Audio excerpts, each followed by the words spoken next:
Hello आप सभी बच्चों को एमआर का बहुत बहुत नमस्कार। इलेक्ट्रिक पोटेंशियल एंड कैपेसिटेंस के समरी लेक्चर में आपका स्वागत है। इस लेक्चर में मैं complete electric potential and capacitance तक सारे कंसेप्ट, सारे फॉर्मूले एकदम मक्खन की तरह रिवाइज करा दूंगा, सारे पीवाईक्यू भी करा दूंगा। बोर्ड के लिए, नीट के लिए जितने इंपॉर्टेंट कंसेप्ट है सबको सीक्वेंस में आपको समझा देंगे, रिवाइज करा देंगे, सारे पीवाईक्यू भी कंप्लीट करा देंगे। ये लेक्चर करने के बाद हैशटैग फिजिक्स का डर खत्म जरूर लिख दीजिएगा, मक्खन की तरह चीजें आपको समझ आएगा। चलिए शुरू करते हैं। Electric potential and capacitance. सबसे पहले इस चैप्टर में हम पढ़ते हैं पोटेंशियल एनर्जी। पोटेंशियल एनर्जी क्या है? कंजर्वेटिव फोर्स के लिए डिफाइंड होने वाला एक फिजिकल क्वांटिटी जो वर्क डन की तरह ही होता है। ये हमने वर्क एनर्जी पावर में ही पढ़ा है। एक फॉर्मूला जिसपे बहुत सारे सवाल आपने किए हैं ग्रेविटेशन में, वर्क एनर्जी पावर में, कि conservative force is equal to minus D by D R होता है। यहीं से आ गया पोटेंशियल एनर्जी का फॉर्मूला। सर ये तो चेंज इन पोटेंशियल है, बहुत बढ़िया। पोटेंशियल एनर्जी डिफाइंड ही नहीं होता, चेंज इन पोटेंशियल डिफाइंड होता है। हमेशा डेल्टा यू ही डिफाइन करते हैं मैथमेटिकली और फिजिकली।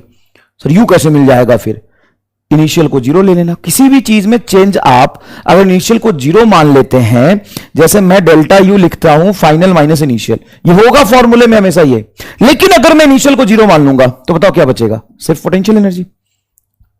तो पोटेंशियल एनर्जी वास्तविकता में फिजिकल क्वांटिटी है ही नहीं, डिफाइंड चेंज इन पोटेंशियल ही होता है। लेकिन वो पोटेंशियल दिखता कब है? जब आप इनिशियल को जीरो मान लेते हो। और इनिशियल कहां पे जीरो मानेंगे? सर रेफरेंस पॉइंट पे। कहां रेफरेंस पॉइंट होगा? जहां आपका मन होगा। लेकिन एक स्टैंडर्ड डेफिनेशन बनाने के लिए स्टैंडर्ड रेफरेंस पॉइंट चाहिए, उसको हम इन्फिनिटी पे मानते हैं। आनंद आया? आनंद आया? देखो तो सर ये बहुत ही फेमस फॉर्मूला हमने यहां पे पढ़ा है। यहीं पे पोटेंशियल एनर्जी का कंसेप्ट आ जाएगा। डी यू बराबर डी आर को उधर, नेगेटिव को भी उधर, conservative force dot D R with negative sign. अब आप ध्यान से देखें तो ये F dot D R work होता है किसका? कंजर्वेटिव फोर्स का। और माइनस लगा हुआ है तो negative work done by conservative force. मतलब ये क्या होगा? Change in potential energy. Change in potential energy is nothing but negative work done by the conservative force. Sir हमें चेंज नहीं निकालना है, हमें तो पोटेंशियल एनर्जी निकालना है। तो डी यू में आप लिखोगे, दोनों तरफ इंटीग्रेट करोगे बेटा, अच्छे से देखना, दोनों तरफ इंटीग्रेट करोगे तो डी यू हो जाएगा आपका delta U final minus initial is equal to F dot D R का integration from initial point to final point. Sir अभी भी चेंज ही है? हाँ, तो इनिशियली सब के लिए जो कॉमन इन्फिनिटी मान लेते हैं वहां पे पोटेंशियल एनर्जी को जीरो मान लेंगे। तो किसी भी पॉइंट का पोटेंशियल एनर्जी आ जाएगा minus minus work done by conservative force dot D R from infinity to that point. इस मैथमेटिकल फॉर्मूले को क्या तुम डेफिनेशन का टर्म दे सकते हो? हां सर। कैसे? सर बहुत इजी है। Work done by the conservative force, negative work done by the conservative force from infinity to R point is potential energy at that point. That's it. Sir यहां पे external का work done नहीं होगा, लिख सकते हैं जिस तरीके से ये फॉर्मूला आपने लिखा है, डी यू बराबर negative work done by conservative force. यहां पे डी यू बराबर आप ये भी लिख सकते हैं सिंपल वर्क डन। लेकिन किसका वर्क डन होगा? नॉन कंजर्वेटिव फोर्स, एक्सटर्नल का वर्क होगा। सर ऐसे कैसे? माइनस के साथ कंजर्वेटिव प्लस रखूंगा तो एक्सटर्नल। हां, लेकिन इसमें एक स्पेशल कंडीशन होता है कि काइनेटिक एनर्जी चेंज नहीं होना चाहिए, काइनेटिक एनर्जी कांस्टेंट होना चाहिए। अब डेल्टा यू को लिखोगे फाइनल माइनस इनिशियल बराबर work done by external agent dot D are. आहा, बहुत सुंदर, बहुत सुंदर। कहां से? तो किसी भी दो पॉइंट के बीच में वर्क करोगे, दो पॉइंट के बीच का पोटेंशियल एनर्जी में डिफरेंस बताएगा। सर इंफिनिटी से आर तक लाएंगे तो इंफिनिटी के पोटेंशियल एनर्जी को जीरो मान लो। तो यहां पे पोटेंशियल एनर्जी बराबर क्या होगा? Work done by external agent from infinity to that point. अरे यार बता यार, मतलब तू बता, नहीं सच में बता, तुम्हें एकदम मक्खन नहीं लग रहा क्या? ये फॉर्मूला तुम जानते थे ना। अब देखो पोटेंशियल एनर्जी क्या है? Sir work done by external agent from infinity to R. Work done potential energy है क्या?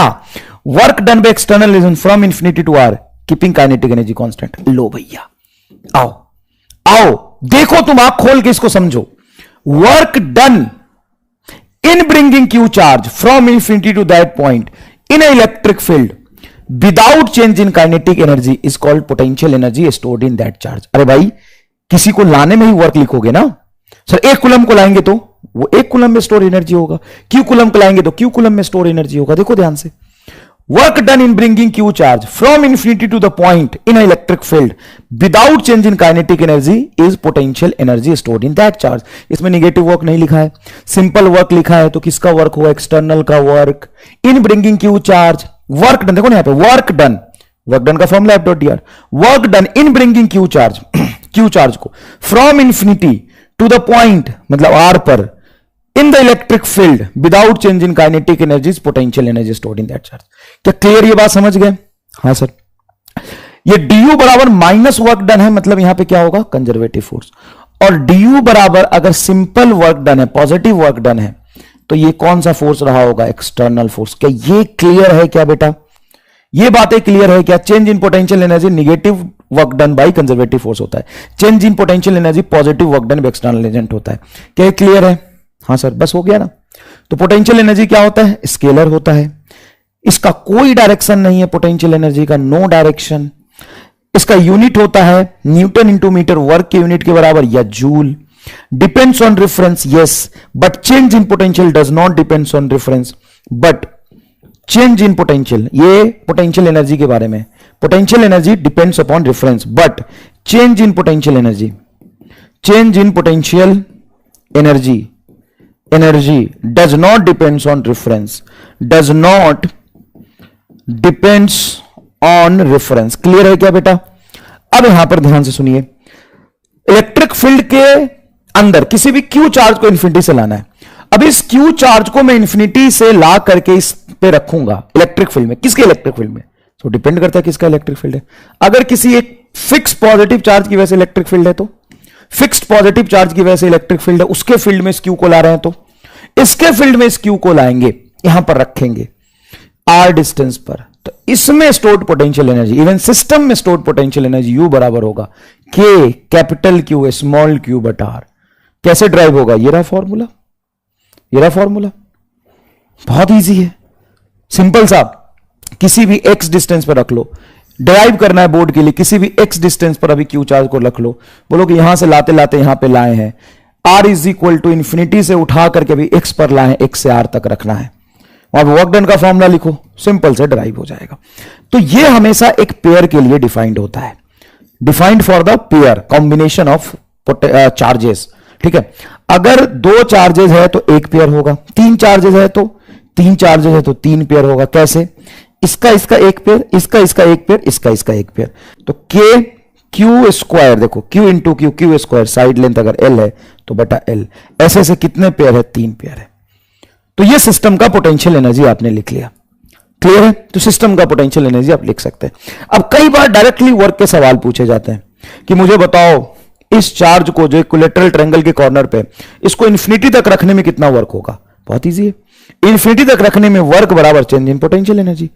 अब हमने वर्क से पोटेंशियल एनर्जी डिफाइन कर लिया, अब पोटेंशियल एनर्जी में चेंज हमें टोटल वर्क बताएगा।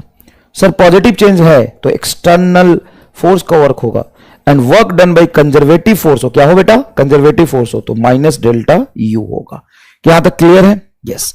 अब हम बात करते हैं, अब हम बात करते हैं, एक मिनट, अब हम बात करते हैं इलेक्ट्रिक पोटेंशियल एनर्जी। देखो भाई, पोटेंशियल एनर्जी का फॉर्मूला आप जानते हो, इलेक्ट्रिक पोटेंशियल एनर्जी का फॉर्मूला, ये बाद में आएगा कोई बात नहीं। इलेक्ट्रिक पोटेंशियल एनर्जी का फॉर्मूला आप जानते हो, इलेक्ट्रिक पोटेंशियल एनर्जी का फॉर्मूला कि माइनस du बाई dr होता है। ये तो r के रिस्पेक्ट में डिफरेंशिएशन है। अगर हमें पार्शियल डिफरेंशिएशन करना तो क्या कर, कैसे लिखेंगे? तो कंजर्वेटिव फोर्स का पार्शियल डिफरेंशिएशन के टर्म्स में रिलेशन होगा, जो आपने वर्क एनर्जी पावर में, ग्रेविटेशन में, और यहां पर है conservative force is equal to minus u का डिफरेंशिएशन x के साथ, तो ये i कैप आएगा, u का डिफरेंशिएशन x के साथ, ये पूरा का पूरा u, फिर u का j के साथ, फिर u का k के साथ। यहां पे जब हम डिफरेंशिएशन कर रहे होंगे u का x के साथ, तो y एंड z को हम क्या लेते हैं? कांस्टेंट लेते हैं। जब हम इसको y के साथ करेंगे तो x एंड z क्या लेंगे? कांस्टेंट लेंगे। और जब हम इसको z के साथ करेंगे तो x एंड y को क्या लेंगे? कांस्टेंट लेंगे। सर ये पोटेंशियल एनर्जी के लिए था, हाँ, तो u पोटेंशियल के लिए था, तो पोटेंशियल भी पोटेंशियल एनर्जी है। किसी q चार्ज में पोटेंशियल एनर्जी u और 1 कूलम चार्ज में पोटेंशियल एनर्जी v। और कोई खास बात है ही नहीं। ड्यू को रहने दो, डीआर को इधर ले जाओगे, फिर माइनस को भी ले जाओ तो D U is equal to minus F dot D R लिखेंगे। कंजर्वेटिव फोर्स है इसलिए यहां पे माइनस आया है। अगर एक्सटर्नल होता, देखो एक्सटर्नल है EXT एक्सटर्नल फोर्स है तो देखो ड्यू में पॉजिटिव है। ये इसका नहीं है, दोनों अलग अलग है, दोनों अलग अलग है। और मल्टीपल टाइम्स मैं आपको बता चुका, इसका ध्यान रखिएगा बेटा, बच्चे यहीं पे गलती करते हैं। ये दोनों क्या है, अलग अलग है। ये कंजर्वेटिव फोर्स के लिए है और ये एक्सटर्नल नॉन कंजर्वेटिव फोर्स के लिए। अब हम पोटेंशियल की बात करें, अगर इलेक्ट्रिक पोटेंशियल क्या होता है? Electric potential is nothing but a potential energy, लेकिन एक स्पेशल पोटेंशियल एनर्जी है, 1 कूलम का पोटेंशियल एनर्जी। तो आप लिख सकते हो पोटेंशियल एनर्जी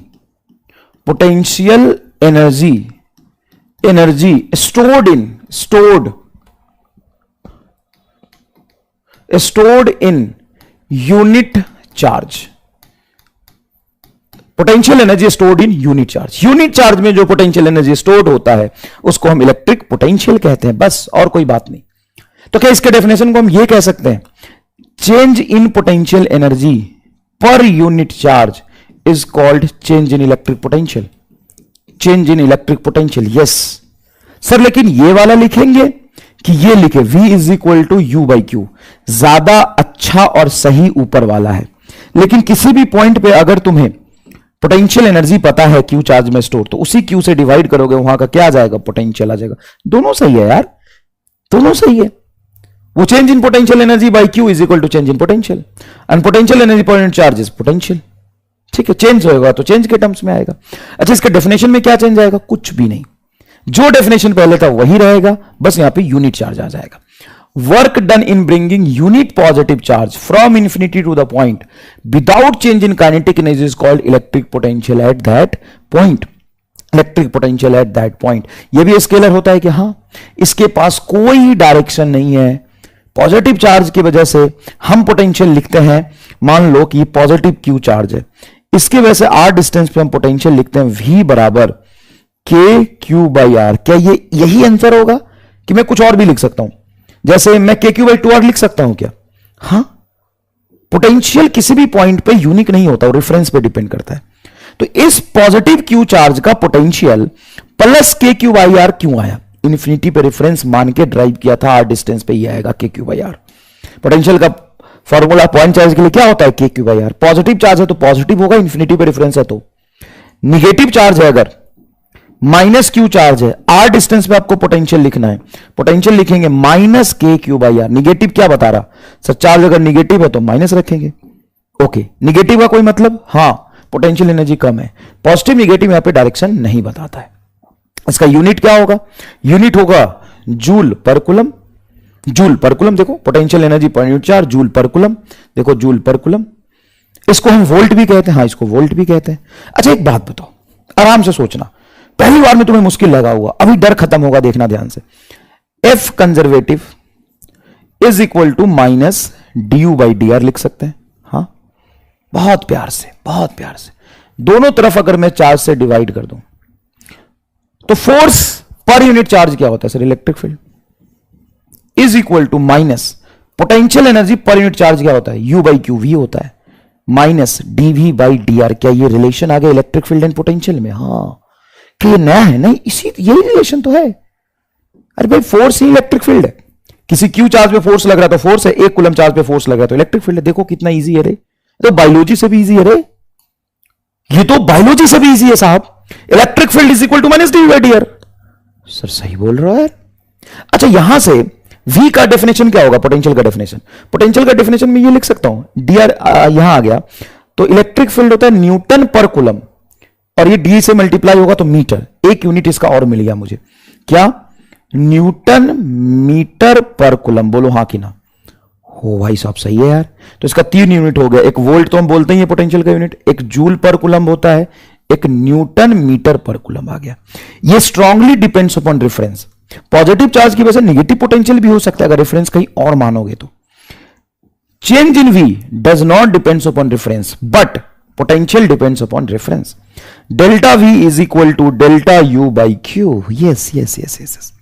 और प्यार से देखिएगा भाइयों एवं बहनों, ये dV है, इस dr को इधर ले जाएंगे तो E डॉट dr माइनस भी उधर चल गया तो minus E dot D R D V होता है। दोनों तरफ इंटीग्रेशन कर देंगे तो ये क्या हो जाएगा, delta V is equal to minus integration of E dot D R.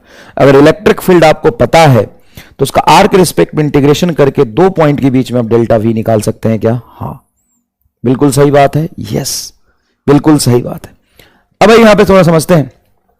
Electric potential scalar है, फ्रेम पे डिपेंड करता है। यस, अब ये जो फॉर्मूला था E is equal to minus DV by D R, इसको हम क्या कहते हैं? डीवी बाई डी आर को पोटेंशियल ग्रेडियंट। तो potential is a scalar but potential gradient is a vector, क्योंकि पोटेंशियल ग्रेडियंट आपको सीधा सीधा इलेक्ट्रिक फील्ड को बता रहा है। तो अगर V R का फंक्शन है तो उसको R के साथ ऐसे डिफरेंशिएट कर सकते हैं, लेकिन V X Y Z का फंक्शन है तो क्या करेंगे? तो सर उसको X से करेंगे कि Y से करेंगे कि Z से करेंगे? तो अगर V X Y Z का फंक्शन है तो V को पहले X से करेंगे पूरा, फिर Y से करेंगे, फिर Z से करेंगे। हम क्या करेंगे ध्यान से देखिए, हम क्या करेंगे बेटा ध्यान से देखिए, dv by D X I cap, dv by D Y J cap, y है इसलिए जे कैप, z है इसलिए के कैप। सर आप जब x से डिफरेंशिएट कर रहे हो तो y एंड z आपका कांस्टेंट होगा। हां जी, अगर आप x y से डिफरेंशिएट कर रहे हो तो x एंड z कांस्टेंट होगा। यस, और अगर आप z से कर रहे हो तो x एंड y क्या होगा? कांस्टेंट होगा। क्या एकदम क्रिस्टल क्लियर चमक रहा है? क्या एकदम क्रिस्टल क्लियर चमक रहा है? वही चीज है सर। तो फिर E और V में जो रिलेशन है वही तो था, फोर्स और पोटेंशियल एनर्जी में। हाँ वही था, मैं कब बोला अलग था? सेम होता है, सेम होता है, बिल्कुल सेम होता है। हम लिखते हैं E is equal to minus DV by D R. इस डी आर को इधर ले जाओ, माइनस को भी ले जाओ, तो डीवी बराबर क्या होगा? Minus E dot D are. Integration कर दोगे दोनों तरफ तो डीवी से ये हो जाएगा डेल्टा वी। डेल्टा वी मतलब final potential minus initial potential. ये इनिशियल आर पे, ये फाइनल आर पे, ई डॉट डी आर। क्लियर है क्या? इलेक्ट्रिक फील्ड ये माइनस क्या बता रहा है? इलेक्ट्रिक फील्ड के डायरेक्शन में पोटेंशियल क्या होता है? हमेशा घटता है। इन द डायरेक्शन ऑफ फील्ड, ये बहुत इंपॉर्टेंट है।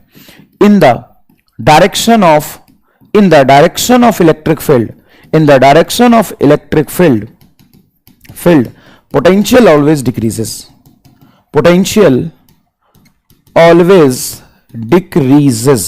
In the direction of electric field, potential always decreases. Potential की वैल्यू क्या होती है? घटती है। और इस पर नीट में मल्टीपल टाइम सवाल पूछे भाई साहब, एक दो बार नहीं, नीट में क्या किया है? मल्टीपल टाइम सवाल पूछे। देखो इलेक्ट्रिक फील्ड के डायरेक्शन में पोटेंशियल क्या होता है? घटता है। ये क्या पूछ रहा भाई? ये क्या पूछ रहा भाई? देखना जरा, ये क्या पूछ रहा? देखना जरा, देखना जरा। A, B and C are the 3 points in uniform electric field. Then electric potential is. तो इलेक्ट्रिक फील्ड के डायरेक्शन में जाएंगे तो पोटेंशियल घटेगा। तो हम इलेक्ट्रिक फील्ड के डायरेक्शन में ऐसे बढ़ के जाएंगे, पोटेंशियल घटता जाएगा। तो सबसे ज्यादा पोटेंशियल होगा B पे, फिर उससे कम होगा C पे, और सबसे कम होगा A पर। सबसे ज्यादा पोटेंशियल कहां पे होगा? B पे। बच्चा देखता कहता है यूनिफॉर्म इलेक्ट्रिक फील्ड है तो सब जगह सेम होगा। क्या? Electric field. हाँ सही बोल रहा हूं, इलेक्ट्रिक फील्ड B पर, A पर और C पर सेम होगा। इलेक्ट्रिक फील्ड सेम होगा, लेकिन इलेक्ट्रिक फील्ड के डायरेक्शन में जाएंगे तो पोटेंशियल घटेगा। तो मैक्सिमम एट बी। ये नीट 13 का सवाल है बेटा, ये नीट 13 का सवाल है। जैसे मान लो ये पॉजिटिव चार्ज है, तो पॉजिटिव चार्ज से इलेक्ट्रिक फील्ड लाइंस कैसे होते हैं? बाहर की तरफ जा रहे होते हैं, बाहर की तरफ जा रहे होते हैं। तो बताओ ए पे पोटेंशियल ज्यादा कि बी पे? ए पे सर पोटेंशियल ज्यादा होगा बी के कंपेयर पे। क्यों? क्योंकि इलेक्ट्रिक फील्ड के डायरेक्शन में जाएंगे तो पोटेंशियल घटेगा। चाहे वो पॉजिटिव चार्ज का इलेक्ट्रिक फील्ड को, निगेटिव चार्ज का इलेक्ट्रिक फील्ड को, हमको डैश फर्क नहीं पड़ता है। हम इलेक्ट्रिक फील्ड के डायरेक्शन में जाएंगे तो पोटेंशियल घटेगा। मान लीजिए ए पॉइंट है, बी पॉइंट है, बताइए निगेटिव चार्ज के पास पोटेंशियल ज्यादा होगा कि दूर में पोटेंशियल ज्यादा होगा? भाई इलेक्ट्रिक फील्ड के डायरेक्शन में जाएंगे तो पोटेंशियल घटेगा, बी पे पोटेंशियल ज्यादा होगा ए के कंपेयर में। बताओ चमका कि नहीं चमका? हम इलेक्ट्रिक फील्ड के डायरेक्शन में जाएंगे तो पोटेंशियल घटेगा, इलेक्ट्रिक फील्ड के डायरेक्शन में पोटेंशियल घटता है। मान लीजिए इस तरह का इलेक्ट्रिक फील्ड है, बताइए कहां पे पोटेंशियल ज्यादा होगा? सर ए पर पोटेंशियल ज्यादा होगा बी के कंपेयर में। अगर मान लेते हैं ऐसा इलेक्ट्रिक फील्ड है, ऐसा इलेक्ट्रिक फील्ड है, ऐसा, बताइए कहां पे पोटेंशियल ज्यादा होगा? ए पे कि बी पे? सर देखो यहां पे पास पास में फील्ड लाइंस है, उससे डैश फर्क नहीं पड़ता है। ए पर पोटेंशियल ज्यादा होगा बी के कंपेयर में। इलेक्ट्रिक फील्ड की डायरेक्शन में जाएंगे पोटेंशियल घटेगा। आसान है फिजिक्स भाई साहब, आसान है फिजिक्स। पॉइंट चार्ज के लिए पोटेंशियल क्या होता है? Simple K Q by are. इसके लिए कोई डायरेक्शन नहीं है। अगर इन्फिनिटी पे रेफरेंस दिया हुआ है तो पॉजिटिव चार्ज की वजह से पॉजिटिव पोटेंशियल होगा, निगेटिव चार्ज की वजह से निगेटिव पोटेंशियल होगा। इन्फिनिटी पे रेफरेंस दिया तो, but due to positive charge potential में भी पॉजिटिव और negative, due to positive charge potential में भी पॉजिटिव और निगेटिव। क्लियर है क्या ये बात? यस, क्लियर है क्या ये बात? चलो, at the centre of ring potential क्या होगा? तो बड़ा आश्चर्य की बात है कि रिंग के सेंटर पर पोटेंशियल अगर पूछे तो भाई रिंग के सेंटर पे पोटेंशियल तो 0 होना चाहिए सर। एकदम सेंटर पे है तो बैलेंस हो जाएगा, भाई फोर्स थोड़ी ना निकाल रहा। अगर टोटल क्यू चार्ज है रिंग पे, उस पर रेडियस आर है, तो उसके सेंटर पर जो पोटेंशियल होगा वो के क्यू बाई आर होगा। That's it. Total charge Q, और सेंटर से कितने डिस्टेंस पे टोटल चार्ज क्यू है? आर पे। कहां, इससे फर्क नहीं पड़ता। पोटेंशियल एक स्केलर है। पोटेंशियल की वैल्यू चार्ज और चार्ज की डिस्टेंस पे डिपेंड करता है। तो यहां पे पोटेंशियल कितना होगा, कितने चार्ज की वजह से लिख रहे हैं? क्यू चार्ज की वजह से। वो सारे चार्ज कहां है? आर डिस्टेंस पर है। हां, इस रिंग के एक्सिस पर अगर तुमसे पोटेंशियल पूछे, कहां पूछे बेटा? इस रिंग के एक्सिस पर पोटेंशियल पूछे, यहां पे एक्स डिस्टेंस पे, ये रेडियस है आर, तो क्या करोगे सर? टोटल चार्ज कितना? क्यू। और क्यू चार्ज इसके सरकमफ्रेंस पे, सरकमफ्रेंस से डिस्टेंस इसका कितना हो जाएगा? रूट अंडर परपेंडिकुलर आर का whole square plus base x का होल स्क्वायर, ये डिस्टेंस हो जाएगा। पोटेंशियल आएगा इस पी पॉइंट पे सिंपल के क्यू बटा root under R square plus x square. खत्म। इसका ग्राफ कैसा बनेगा? बहुत आसानी से देख सकते हो कि जब x 0 रखूंगा यहां पे, तो x 0 रखूंगा तो root under R square, R बचेगा K Q by are. x 0 रखूंगा तो कहां पहुंचूंगा? सेंटर पे। ये तो पहले से के क्यू बाई आर हम समझ चुके हैं। तो सेंटर पे पोटेंशियल मैक्सिमम होगा। थोड़ा थोड़ा डिस्टेंस बनाओगे पोटेंशियल लगभग कांस्टेंट रहेगा। लेकिन अगर x की वैल्यू बहुत बड़ी हुई, r छोटी होगी, तो इनवर्सली प्रोपोर्शनल टू x हो जाएगा। ऐसा रेक्टेंगुलर हाइपरबोलिक ग्राफ बनेगा। हाउ मच इजी, कितना आसान है भाई। डाइपोल की वजह से पोटेंशियल अगर देखते हो तो ये है तुम्हारा इलेक्ट्रिक डाइपोल, ये है माइनस क्यू चार्ज, ये है प्लस क्यू चार्ज, दोनों के बीच में डिस्टेंस है 2a, इसके सेंटर से x डिस्टेंस पे यहां पोटेंशियल लिख रहे हो। तो सिंपल सी बात है कि एक्सियल लाइन पे भी लिख रहे हो, तो डाइपोल की वजह से पोटेंशियल लिखना मतलब पॉइंट चार्ज की वजह से पोटेंशियल लिखना। सेंटर से x डिस्टेंस पर या r डिस्टेंस पर आप पोटेंशियल लिख रहे हैं, तो दोनों पॉइंट चार्ज की वजह से नेट पोटेंशियल यहां पे लिख के ऐड कर दीजिए और उसको एलसीएम लेके सॉल्व करिएंगे तो पोटेंशियल आएगा केपी बटा R square minus A square. Sir ये मैं कैसे याद रहेगा कि केपी बटा R square minus A square आएगा? देखो, तुम पॉइंट चार्ज का पोटेंशियल लिखो, या रिंग का लिखो, या डाइपोल का लिखो, या हॉलो स्फीयर का लिखो, सॉलिड स्फीयर का लिखो, सब में एक चीज कॉमन है। क्या? सब पोटेंशियल का फॉर्मूला है, चाहे किसी का भी हो। तो उसका डायमेंशनल फॉर्मेट या फॉर्मूला जो होगा ना, वो के क्यू बाई डिस्टेंस के टर्म्स में होगा। किसके टर्म्स में होगा? के क्यू बाई डिस्टेंस के टर्म्स में होगा। समझ रहे हो बात को? किसके टर्म्स में होगा? तो पोटेंशियल होता है K Q by distance. Potential energy क्या होता है? पोटेंशियल एनर्जी होता है के Q1 Q2 बटा डिस्टेंस। अच्छा, इलेक्ट्रिक फील्ड क्या होता है? इलेक्ट्रिक फील्ड होता है K Q by R square. और फोर्स क्या होता है? फोर्स होता है के Q1 Q2 बटा आर स्क्वायर। इसका डायमेंशनल फॉर्मेट आपको बहुत अच्छे से बेटा याद रहना चाहिए। अगर ध्यान से देखो तो सबसे भारी डायमेंशन किसका है? फोर्स का। कैसे? के Q1 Q2, दो चार्ज का प्रोडक्ट बटा डिस्टेंस का स्क्वायर, के Q1 Q2 बटा आर स्क्वायर है। इलेक्ट्रिक फील्ड में एक चार्ज कम हो गया, K Q by R square, K Q by R square. Potential energy K Q1 Q2 by सिर्फ आर है। कई बार पोटेंशियल एनर्जी में बच्चा या मैं भी गलती से आर स्क्वायर कर देता हूं, ना ना ना ना आर है। और पोटेंशियल में क्या है? K Q by R. Potential simple होता है, ऊपर एक चार्ज एक डिस्टेंस। दूसरी बात, एक और चीज हम जानते हैं, relation E is equal to minus DV by D R होता है। अगर मैं पोटेंशियल को डिफरेंशिएट करूंगा तो क्या मुझे इलेक्ट्रिक फील्ड मिलेगा? हां। तो क्या इसका differentiation DV by D R electric field होता है? हाँ होता है, बट माइनस साइन के साथ। तो बताओ पोटेंशियल वर्सेस आर ग्राफ का स्लोप क्या होगा? Slope of V R graph is minus slope of V R graph is electric field. Clear है क्या? हाँ, फॉर्मूले से देखो। अच्छा, इलेक्ट्रिक फील्ड डिस्टेंस ग्राफ का स्लोप क्या होगा? Sir electric field distance graph का स्लोप मिलेगा नाली। कैसे? डी बाई डी आर कुछ होता है क्या? बताओ, खुद ही सोच के फैसला करो। डी बाई डी आर कहीं देखा है तुमने? हैं?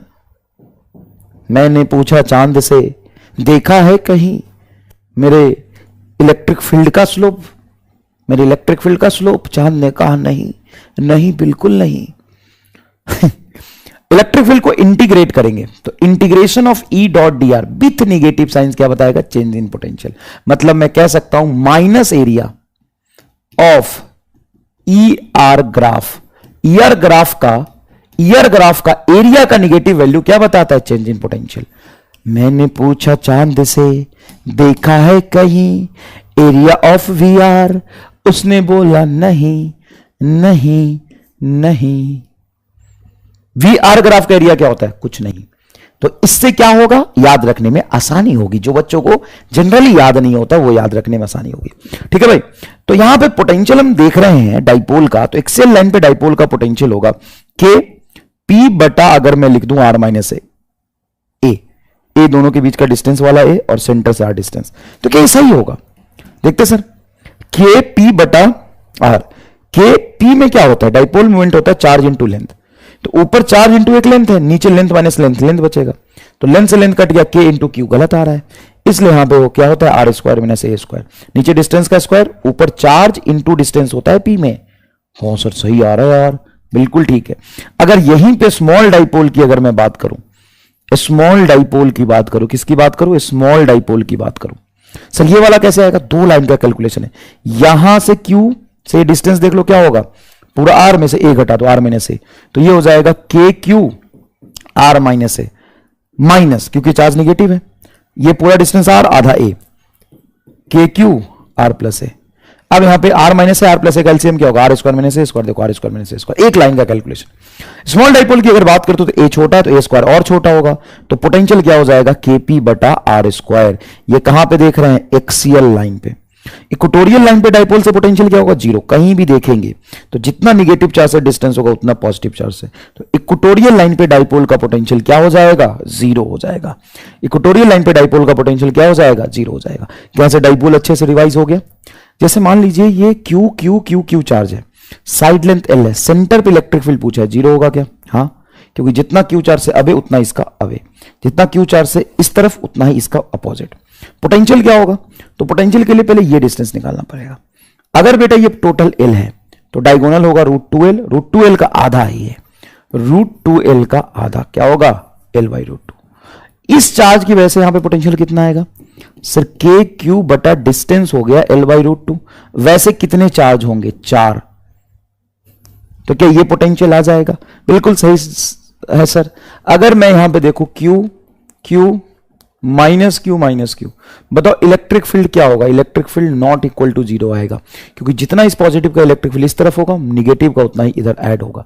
जितना इस पॉजिटिव का अवे होगा, निगेटिव का इस तरफ है, बट पोटेंशियल जीरो होगा। क्यों? क्योंकि जितने पॉजिटिव पोटेंशियल क्रिएट होंगे इन दोनों चार्ज की वजह से, उतने निगेटिव पोटेंशियल क्रिएट होंगे। याद रखिएगा, पोटेंशियल के पास कोई डायरेक्शन नहीं होता। अब किसी भी सिस्टम को चेंज करने में जो वर्क होता है ये जनरली पूछा जाता है। तो किसी भी सिस्टम को चेंज करने में जो वर्क का कंसेप्ट है वो सिंपल होता है, work is equal to change in potential energy. Work is equal to change in potential energy, that's it. अगर वो एक्सटर्नल एजेंट या सिंपल वर्क पूछ रहा है तो, अगर एक्सटर्नल एजेंट या सिंपल वर्क पूछ रहा है तो कंजर्वेटिव फोर्स का वर्क होगा माइनस डेल्टा ई होगा। ठीक है। वर्क एनर्जी थ्योरम में अगर मान लो कहीं एक्सटर्नल फोर्स नहीं लग रहा, no external against is acting, no external force is acting, no external force is acting, simple force is acting. अगर कोई एक्सटर्नल फोर्स नहीं लग रहा है तो हम क्या कहेंगे? सर एक्सटर्नल फोर्स अगर नहीं रह गया तो सारा कंजर्वेटिव फोर्स होगा। तो work done by conservative force is equal to change in kinetic energy, and work done by conservative force क्या होता है? Minus delta U. तो minus delta U is equal to change in kinetic energy formula आएगा। सही लिख रहे हो sir? लेकिन यहां पे माइनस नहीं लगाया है। यहां पे इसलिए माइनस नहीं लगाया है कि जितना पोटेंशियल एनर्जी में लॉस होगा इतना काइनेटिक एनर्जी में गेन होगा। तो gain in kinetic energy is equal to change in potential energy लिखा है। डेल्टा यू को क्या लिख सकते हैं? माइनस क्यू डेल्टा वी भी लिख सकते हैं, इज इक्वल टू डेल्टा के। तो चेंज इन काइनेटिक एनर्जी का फॉर्मूला क्यू डेल्टा वी से भी रिप्रेजेंट करते हैं। जितना पोटेंशियल घटेगा डेल्टा वी निगेटिव आएगा, माइनस से माइनस कट जाएगा, काइनेटिक एनर्जी में गेन आएगा। यहां पे वर्क का फॉर्मूला एक और तरीके से लिखा जाता है कि डेल्टा यू को हम क्यू डेल्टा वी भी लिख देते हैं। तो वर्क डन डिफाइन होता है Q charge into change in potential energy. इस पे कई सारे सवाल बने कि मान लो एक पॉजिटिव क्यू चार्ज है, नीट का पूछा हुआ सवाल है, उसको यहां से आर डिस्टेंस से उठा के और इस तरीके से सर्कुलर पाथ में घुमा दिया, टोटल वर्क डन कितना होगा? 0 होगा। क्यों? क्योंकि जिस चार्ज को घुमा रहे हैं वो चार्ज लिखेंगे, और जहां से घुमाया और जहां पे रखा उसके बीच में चेंज इन पोटेंशियल एनर्जी लिखेंगे, तो चेंज इन पोटेंशियल लिखेंगे। तो बताओ यहां से उठाया, यहां की जो पोटेंशियल होगी यही लाके रख दिया तो वर्क डन क्या हो जाएगा, 0 हो जाएगा। एंड ये वर्क डन पाथ पे डिपेंड नहीं करता है, ये भी इंपॉर्टेंट बात है।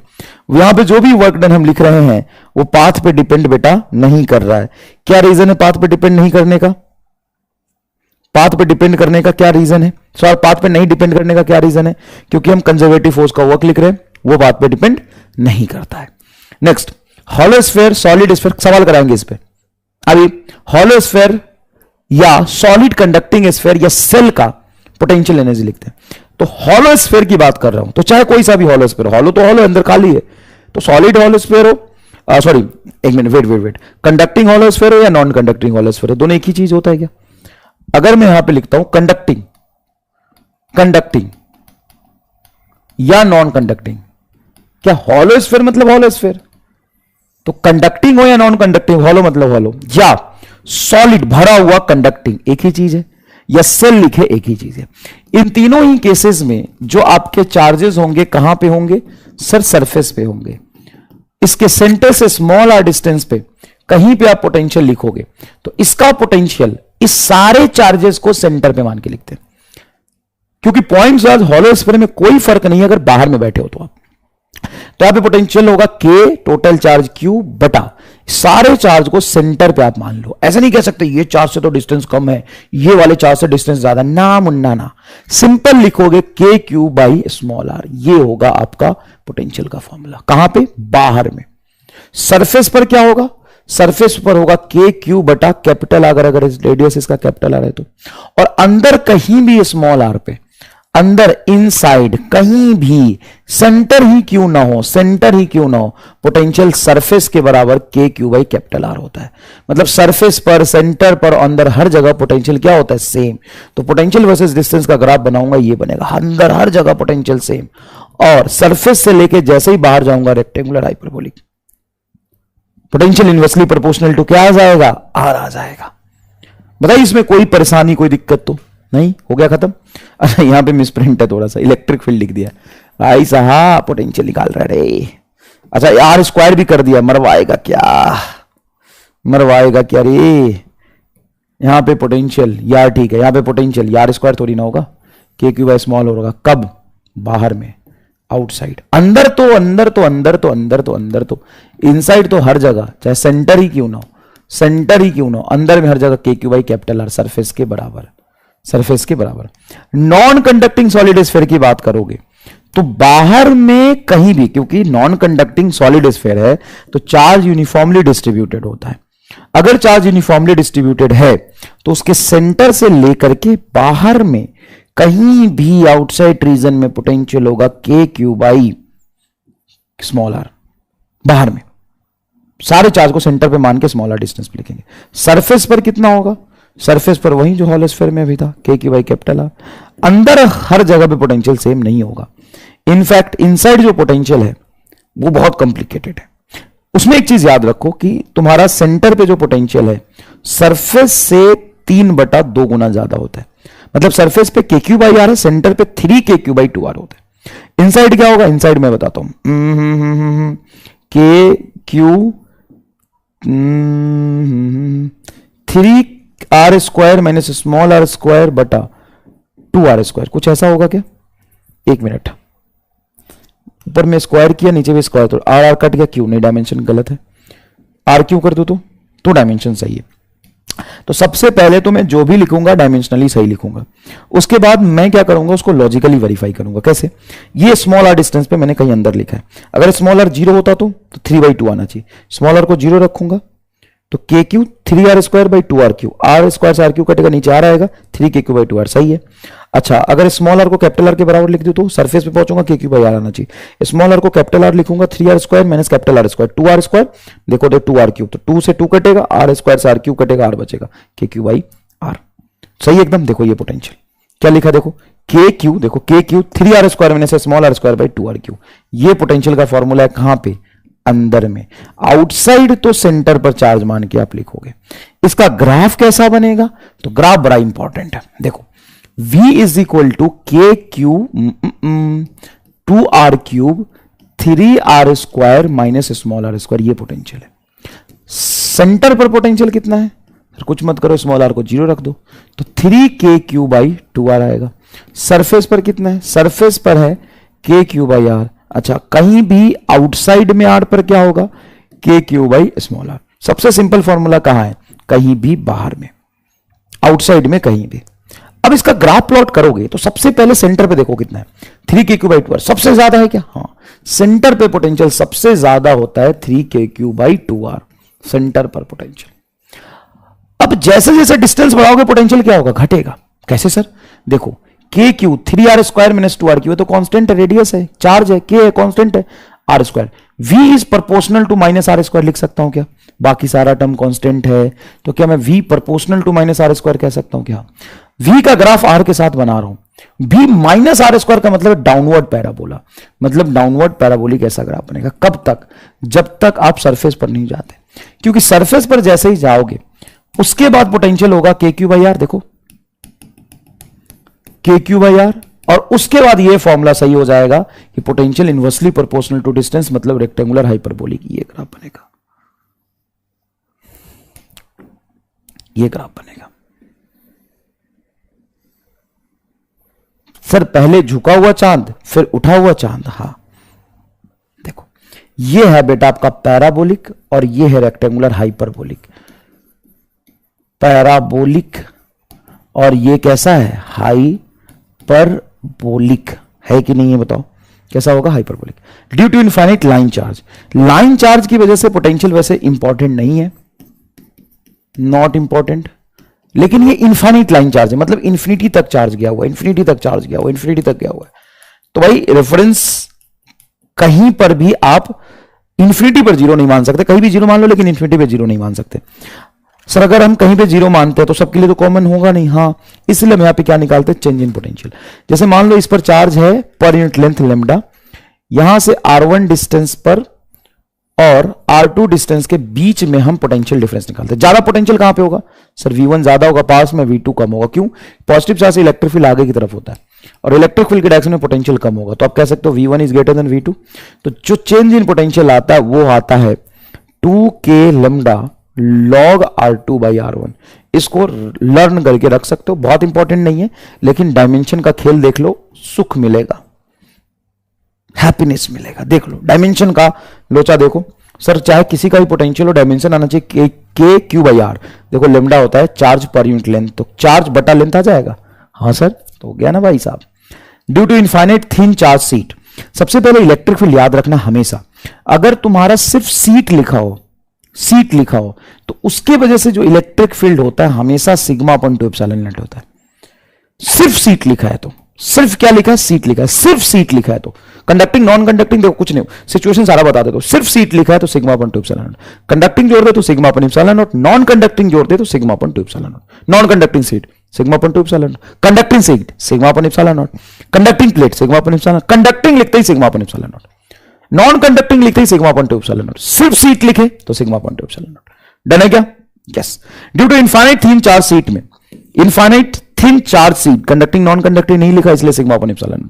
अब यहां पे मान लीजिए कि r1 डिस्टेंस पर और r2 डिस्टेंस के बीच पोटेंशियल डिफरेंस देख रहे हैं, तो हम तो पहले जानते हैं potential difference is equal to E.dr होता है। हाँ सर, इलेक्ट्रिक फील्ड कितना? σ/2ε0। और सिंपल सी बात बताओ कहां पे पोटेंशियल ज्यादा होगा? सर V1 पे। तो आप कह सकते हो कि V1 - V2 हाँ is equal to electric field into ये हो जाएगा आपका R2 - R1। सिंपल, सिंपल है।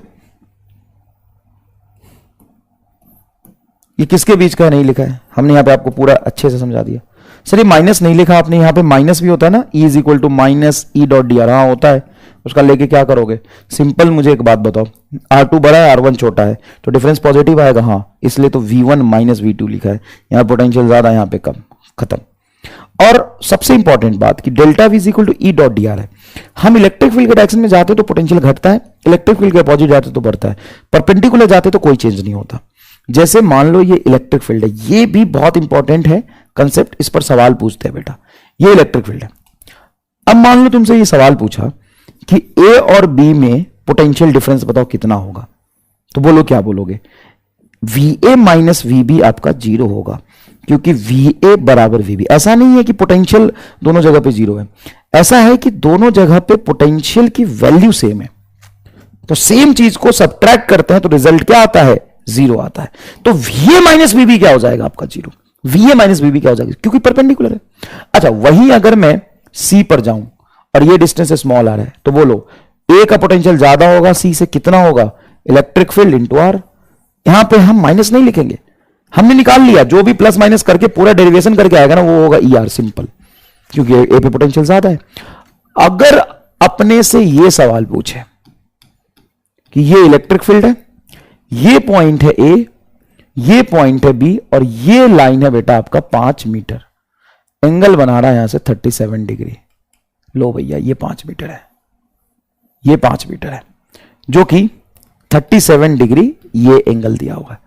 अब बताओ VA माइनस VB, सबसे इंपॉर्टेंट बात कि पोटेंशियल A का ज्यादा होगा, तो मैं फक्र से लिखूंगा VA minus VB is equal to electric field E into वो डिस्टेंस जो इलेक्ट्रिक फील्ड के पैरेलल, क्योंकि डॉट प्रोडक्ट में पैरेलल वाली चीजें लेते हैं।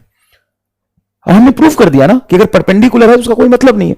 अब इस R का दो कंपोनेंट होगा, यहां से यहां तक R है, इसका दो कंपोनेंट होगा, एक्स एक्सिस की तरफ होगा 5 cos 37, हाँ कि ना सर, हाँ, इससे 37 एंगल बना रहा है 5 cos 37, ये हमारे काम का है नहीं, वो ऊपर होगा 5 sin 37, sin 37, 37 की वैल्यू कितनी होती सर, 3/5, हाँ जी बिल्कुल सही है, 5 से sin 37 हाँ कम होगा, तो 3E आपका आंसर आ जाएगा,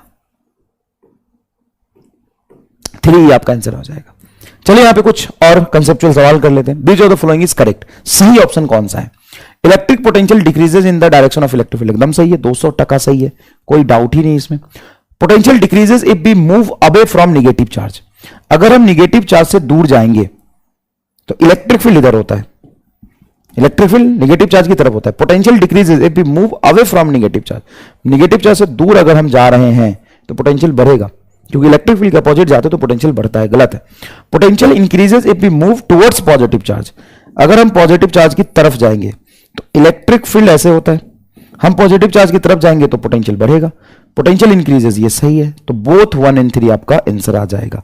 आराम से सोचिए, इलेक्ट्रिक फील्ड की तरफ जाएंगे पोटेंशियल घटेगा, इलेक्ट्रिक फील्ड के अपोजिट जाएंगे पोटेंशियल इंक्रीज होगा, बढ़ेगा। Which of the following relation is not correct, इसमें से गलत स्टेटमेंट आपसे पूछा है। Work done by non conservative force is equal to change in potential, work done by non conservative force, work done by non conservative force equal to change in potential, work done by non conservative force equal to change in potential होता है क्या इस statement गलत है। Which of the following relation is not correct, हाँ होता है, लेकिन साथ में यह भी लिखा होना चाहिए कि when kinetic energy is constant, ये नहीं लिखा है तो ये रॉन्ग स्टेटमेंट है। ऐसा हमेशा नहीं होता है, ये तभी होता है जब काइनेटिक एनर्जी कांस्टेंट हो। Work done by conservative force equal to negative change in potential energy, ये सही है, ये सही है। Work done by conservative force is equal to negative change in potential, ये तो सही है। Work done by conservative force minus delta U, ये किसी कंडीशन के लिए नहीं है, हमेशा सही होता है। Work done by non conservative force is delta U only when का, अच्छा सही तो है, लो भाई। If work done by electric force is negative, then potential energy must increase. Work done by electric force is negative. अब सुनो, change in potential energy is equal to minus work done by conservative force होता है। लिखा है कि work done by electric force is negative, मतलब ये work negative है, तो माइनस माइनस आंसर क्या आ जाएगा, पॉजिटिव। तो change in potential energy positive, मतलब पोटेंशियल एनर्जी बढ़ा होगा, पोटेंशियल एनर्जी मस्ट इंक्रीज। अरे भाई एकदम सही है, ये भी सही, ये भी सही, ये भी सही, तो यही स्टेटमेंट आपका क्या है, रॉन्ग है। तो आंसर क्या चला जाएगा आपका, इसका फर्स्ट चला जाएगा। समझ आया बेटा। Deuteron and proton is released in the field of potential difference 50 volt, then find ratio of momentum. अब प्रोटॉन और ड्यूट्रॉन को इलेक्ट्रिक फील्ड में तुम ड्रॉप कर रहे हो, या सिंपल काइनेटिक एनर्जी का रेशियो पूछ रहा है। अप्रोच समझना, बच्चे कहते हैं सर यहां पे हम ये क्यों ना लगाएं कि change in potential energy is equal to work done by conservative force, ये वाला क्यों ना लगाएं। तो ये वाला हम इसलिए नहीं लगाएंगे क्योंकि हमसे यहां पर क्या पूछा है, रेशियो ऑफ मोमेंटम पूछा है। मोमेंटम तो कहीं ऐसे आ नहीं रहा, काइनेटिक एनर्जी आ जाएगा तो जरूर मोमेंटम तुम निकाल लोगे, पहली बात। दूसरी बात, यहां पे एक्सटर्नल फोर्स नहीं लग रहा। सर आपको कैसे पता, अरे भाई चार्ज को हमने छोड़ दिया, इलेक्ट्रिक फील्ड में भागेगा। ओके, तो यहां से तुम कह सकते हो कि kinetic energy is equal to Q delta V होगा, सिंपल क्यू डेल्टा वी होगा। पोटेंशियल डिफरेंस अगर 50 वोल्ट है तो आप लिख सकते हो काइनेटिक एनर्जी अल्फा पार्टिकल का चार्ज होता है 2E और पोटेंशियल आपका B 50 वोल्ट है, सिंपल। और पोटेंशियल में लॉस होगा तो काइनेटिक एनर्जी बढ़ेगी। काइनेटिक एनर्जी ड्यूट्रॉन का क्या होगा, ड्यूट्रॉन की काइनेटिक एनर्जी, ड्यूट्रॉन का चार्ज होता है ई इंटू 50 वोल्ट। अब अगर इसका रेशियो निकालोगे दोनों के काइनेटिक एनर्जी का रेशियो, तो ध्यान से देखना 50 वोल्ट से 50 वोल्ट कटेगा, ई से ई कटेगा, काइनेटिक एनर्जी का रेशियो आ गया 2:1। काइनेटिक एनर्जी का रेशियो आ गया 2:1। अब मेरे से मोमेंटम का रेशियो पूछा है, तो P of alpha divided by P of deuteron is equal to root under 2 mass of alpha into K E of alpha. Root के अंदर ही डिवाइडेड बाई हो जाएगा 2 मास ऑफ ड्यूट्रॉन के ई ऑफ ड्यूट्रॉन। 2 से 2 पहले काट लो, काइनेटिक एनर्जी ऑफ अल्फा बटा kinetic energy of deuteron 2:1 के रेशियो में, अल्फा और ड्यूट्रॉन दोनों रूट के अंदर है, 2:1 आ जाएगा। मास ऑफ अल्फा होता है 4 times of mass of proton, 4 times of mass of proton into 2 divided by, ये इसका रेशियो 2 लिख दिया। बट अमाउंट ऑफ ड्यूट्रॉन होता है 2 times of mass of proton, ये से कटेगा 2 से 2 कटेगा, √4/1 मतलब 2:1 is your correct answer. 2:1 is your correct answer. Clear है क्या? 2:1 is your correct answer. Clear है भाई? मोमेंटम पूछा है,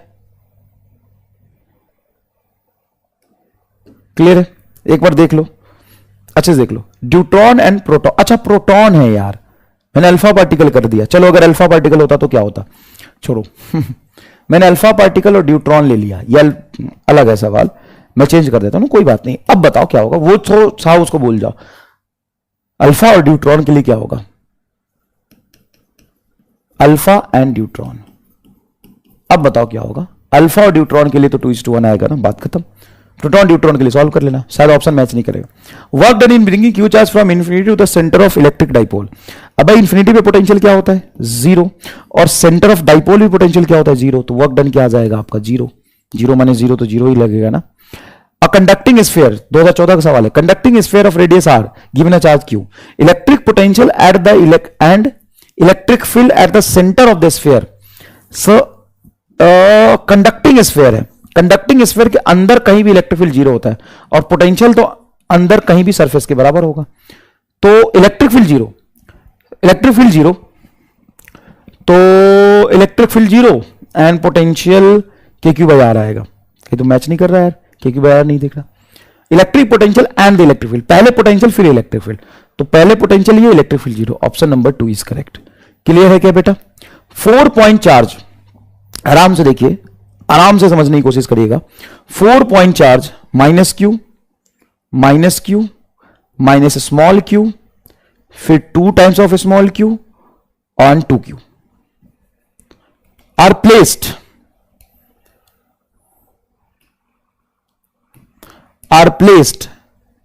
each corner of a square, then relation between capital Q and small q for which potential at the center of the square is 0। मतलब square के चारों corner पे तो potential centre पे 0 हो जाए, इसके लिए स्मॉल क्यू कैपिटल क्यू के बीच में रिलेशन लिखे, कुछ नहीं करना, पोटेंशियल का सवाल है ना। इसका पोटेंशियल आप यहां पे सेंटर पे लिखना चाहते हैं, x डिस्टेंस मान लो, तो इसका पोटेंशियल लिख लो, यहां लिख लो, इसका लिख लो, इसका लिख लो, फिर इक्वल टू 0 कर दो, आराम से सॉल्व हो जाएगा, कोई रॉकेट साइंस नहीं। In certain region of space, जरा सवाल को पकड़िएगा, in the certain region of space with volume 0.2 metre cube, volume है 2 मीटर क्यूब, उस रीजन में electric potential is found to be 5 volt throughout, मतलब हर जगह पोटेंशियल सेम है। The magnitude of electric field in that region is, सुनो बेटा, electric field is equal to होता है -dV/dr। अगर किसी रीजन में पोटेंशियल कांस्टेंट है, आपका हर जगह पोटेंशियल की वैल्यू सेम है, हर जगह पोटेंशियल की वैल्यू सेम है, तो सेम मतलब कांस्टेंट है, तो उस कांस्टेंट का डिफरेंशिएशन क्या हो जाएगा, 0। तो इलेक्ट्रिक फील्ड की वैल्यू क्या हो जाएगी, 0, क्योंकि हर जगह पोटेंशियल सेम है। इलेक्ट्रिक फील्ड अगर होता तो उसके डायरेक्शन में जाने में पोटेंशियल घटता, उसके अपोजिट आने में पोटेंशियल बढ़ता, लेकिन अब किधर भी चले जाओ पोटेंशियल सेम है, इसका मतलब इलेक्ट्रिक फील्ड वहां है ही नहीं। और वैसे भी इलेक्ट्रिक फील्ड होता है dV/dr, पोटेंशियल हर जगह सेम है, कांस्टेंट है, तो कांस्टेंट का डिफरेंशिएशन 0 होता है। कांस्टेंट का डिफरेंशिएशन क्या होता है बेटा, 0। What is equipotential surface? Equipotential surface is a surface और plane at which potential at every point will be same.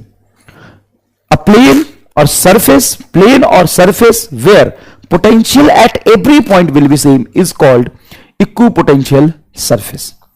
Equipotential electric potential same at all point. Equipotential surface पे पोटेंशियल हर जगह सेम होता है। जैसे मान लो ये Q चार्ज है, क्यू चार्ज से स्मॉल आर डिस्टेंस पे यहां पे पोटेंशियल लिखूंगा, क्या आएगा, K Q by small R, sorry charge capital है, K capital Q by small R. यहां पे पोटेंशियल लिखूंगा स्मॉल आर पे तो क्या होगा, के क्यू बाई कैपिटल आर। यहां पे स्मॉल आर पे क्या हो, के क्यू बाई कैपिटल आर। तो आर डिस्टेंस पे मैं कहीं भी जाऊं पोटेंशियल हर जगह सेम मिलेगा। हाँ, तो इस पॉइंट चार्ज के चारों तरफ स्मॉल आर रेडियस के स्फीयर पे हर जगह पोटेंशियल क्या होगा, के क्यू बाई आर। तो इस सरफेस को मैं कैसा सरफेस बोलूंगा, spherical, spherical equi potential surface, equipotential surface, spherical equi potential surface होगा। क्यों भाई, क्योंकि मान लो क्यू चार्ज है, तो इस क्यू चार्ज से यहां पे आर पे आओ, यहां आर, बाहर आर, अंदर आर, हर जगह पोटेंशियल क्या होगा, सेम होगा। Electric field perpendicular to the surface, equipotential surface के परपेंडिकुलर इलेक्ट्रिक फील्ड होता है, बिल्कुल होता है। देखो इस पॉजिटिव चार्ज से इलेक्ट्रिक फील्ड इस तरफ जाएगा, इस पॉजिटिव चार्ज से इलेक्ट्रिक फील्ड ऐसे आएगा, ऐसे आएगा, ऐसे आएगा। जरा ध्यान से देखना कि तुम्हारा इक्वी पोटेंशियल सरफेस के परपेंडिकुलर इलेक्ट्रिक फील्ड है कि नहीं। देखो सरफेस ये रहा, देखो सरफेस ये रहा, देखो सरफेस ये रहा, सरफेस ये रहा, क्लियर है क्या। हाँ, along surface field is zero, surface के अलॉन्ग फील्ड जीरो होता है, सरफेस के अलॉन्ग इलेक्ट्रिक फील्ड क्या होता है, जीरो। एक्चुअल में परपेंडिकुलर इलेक्ट्रिक फील्ड रहता है, एक्चुअल में किधर रहता है, परपेंडिकुलर रहता है। लाइन चार्ज की वजह से इलेक्ट्रिक पोटेंशियल कैसा मिलेगा, लाइन चार्ज की वजह से इक्वी पोटेंशियल सरफेस कैसा मिलेगा, सिलिंड्रिकल मिलेगा। कैसा मिलेगा, सिलिंड्रिकल मिलेगा।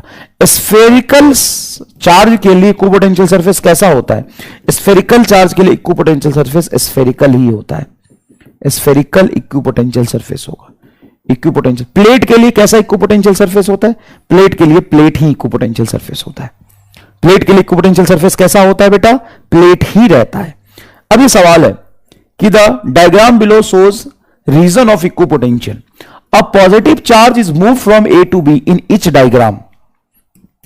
यहां पे पोटेंशियल है बेटा, देखो 10 वोल्ट, यहां पे पोटेंशियल है 40 वोल्ट। वर्क डन पाथ पे डिपेंड करता नहीं। अगर मैं किसी क्यू चार्ज को ए से बी तक ले जाऊंगा तो वर्क डन होगा क्यू डेल्टा बी। क्यू यहां का पोटेंशियल 40, यहां का पोटेंशियल 10, 40 माइनस 10 क्या 30 क्यू आएगा। हाँ, यहां भी 10, यहां भी 40, यहां 10, यहां 40, यहां 10, यहां 40। तो क्या सारे केस में वर्क डन हमेशा सेम आएगा क्या, yes. In a various region potential is represented by इतना, मतलब ये एक्स वाई जेड फंक्शन में पोटेंशियल दिया हुआ है, where V is the volt and x, y, z in a meter. Then electric force experienced by the charge of 2 coulomb situated at इतना। Sir electric field तो पूछा ही नहीं, ये बोला कि एक पोटेंशियल है x, y, z के फंक्शन में जो ये लिखा हुआ है, ठीक है, पोटेंशियल है। अब उस पोटेंशियल में एक पॉइंट दिया 1,1,1, वहां पे 2 कूलम चार्ज रखूंगा तो फोर्स कितना आएगा। तो भाई हम जानते हैं कि electric field into Q times force होता है।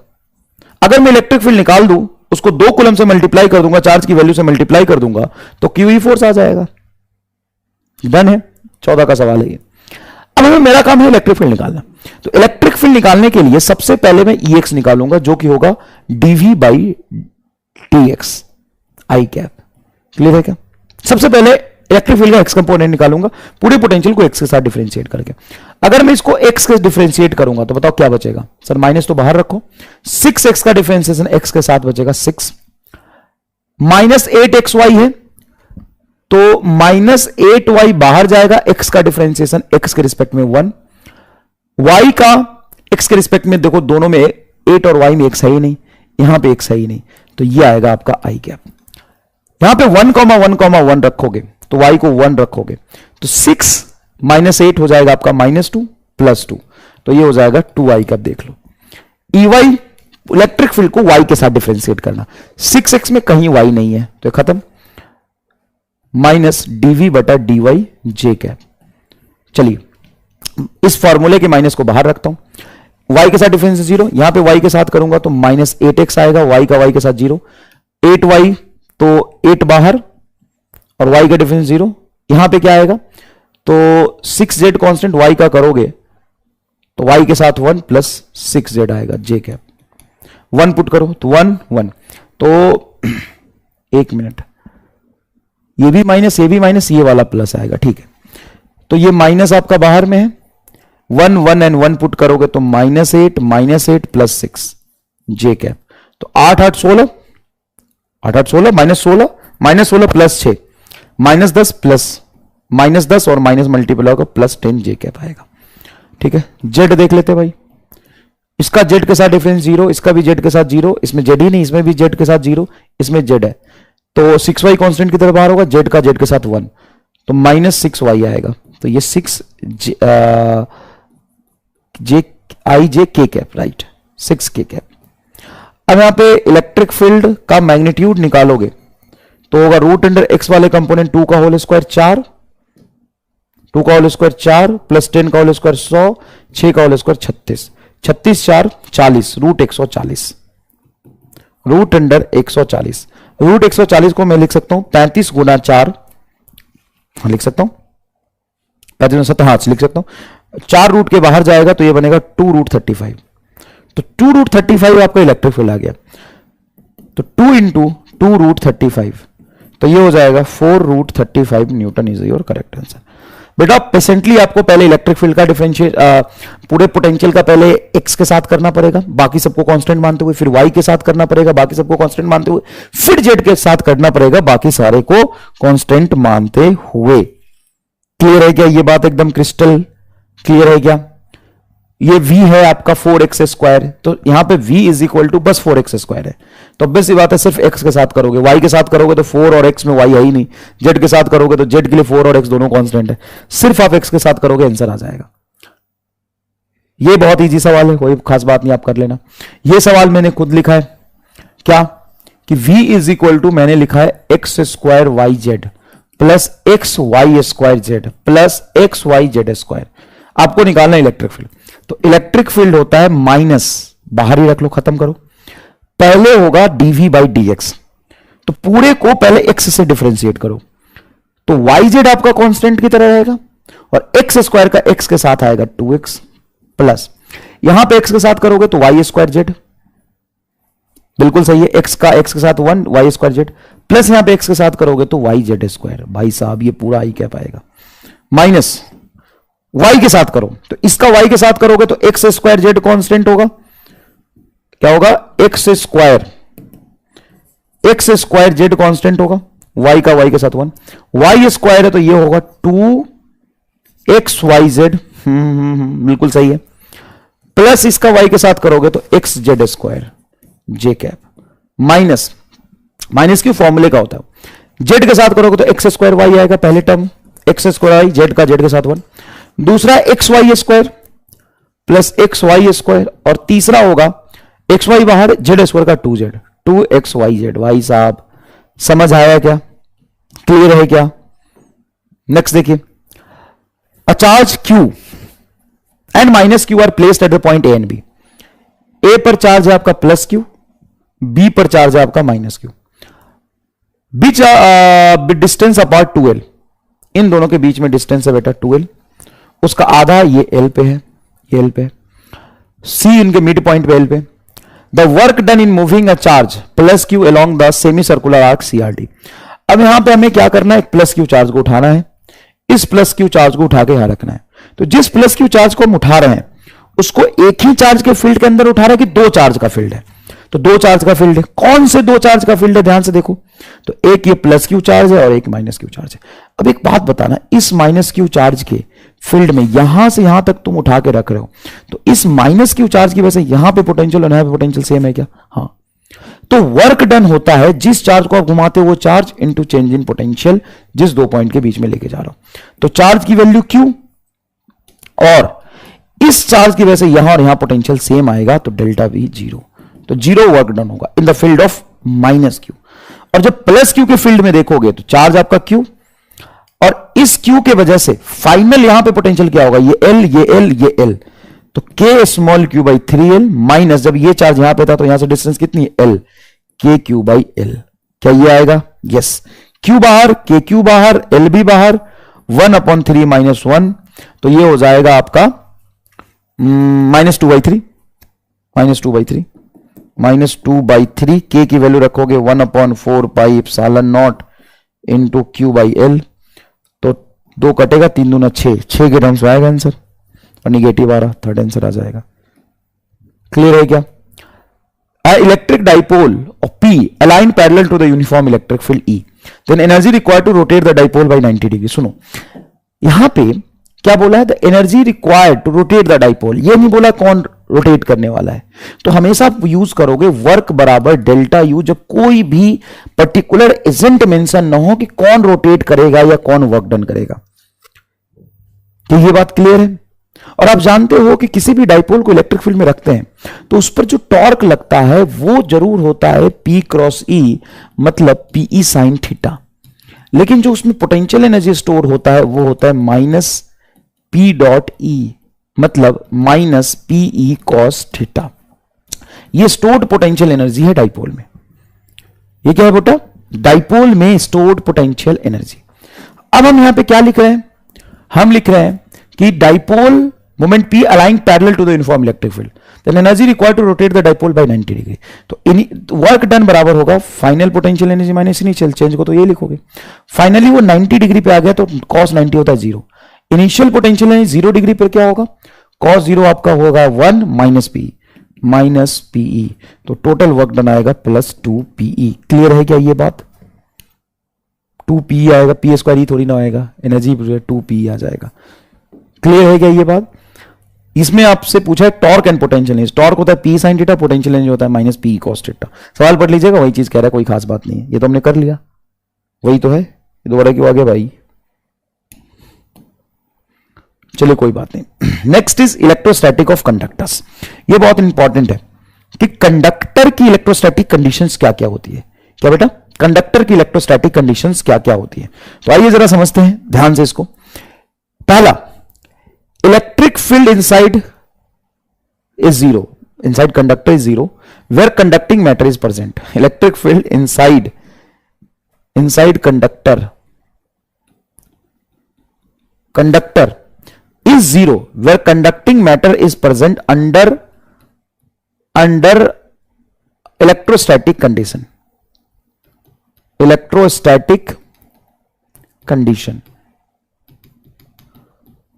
under electrostatic condition।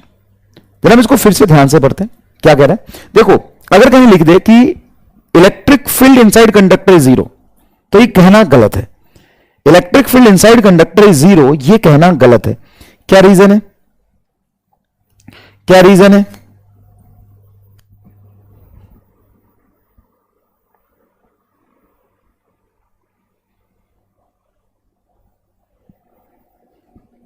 क्या रीजन है। रीजन ये है कि electric field inside conductor is zero कहना गलत इसलिए है क्योंकि जब किसी भी कंडक्टर के क्रॉस आप बैटरी लगा देते हो तो क्या उसके अंदर इलेक्ट्रिक फील्ड पैदा लेता है। हाँ, उसके अंदर इलेक्ट्रिक फील्ड पैदा लेता है सर, उसके अंदर इलेक्ट्रिक फील्ड होता है। तो अगर मैं कहूं electric field inside conductor is zero where conducting matter is present, कहना सही है क्या, नहीं। Electric field inside conductor is zero where matter is present in isolated conductor या under electrostatic condition. Electrostatic condition का मतलब है कि उसमें कोई एक्सटर्नल बैटरी हमने नहीं जोड़ा है। तो याद रखिएगा बेटा, कहीं पे भी लिखा है कि electric field inside conductor is zero तो गलत है। Electric field inside conductor is zero under electrostatic condition या electric field inside zero in isolated conductor. Electric field inside zero in isolated conductor. Electric field always perpendicular at the surface of conductor, at the surface of conductor, क्योंकि जो conductor होता है वो equi potential region create करता है। Conductor क्या create करता है, इक्वी पोटेंशियल रीजन, और इक्वी पोटेंशियल रीजन के हमेशा परपेंडिकुलर ही इलेक्ट्रिक फील्ड होगा। Potential at all point is same surface to the center. Potential at all point will be same at surface to center। मतलब जो conductor है create equipotential region, और equipotential region तो वहां पे electric field perpendicular तो होगा ही। After grounding its potential become zero. किसी को भी अगर हम ग्राउंड करते हैं, किसी भी कंडक्टर को, किसी भी शेप के कंडक्टर को, तो उसका पोटेंशियल जीरो हो जाता है। उस पर चार्ज जीरो होगा कि नहीं होगा ये नहीं पता, लेकिन उस पर पोटेंशियल हमेशा जीरो हो जाएगा।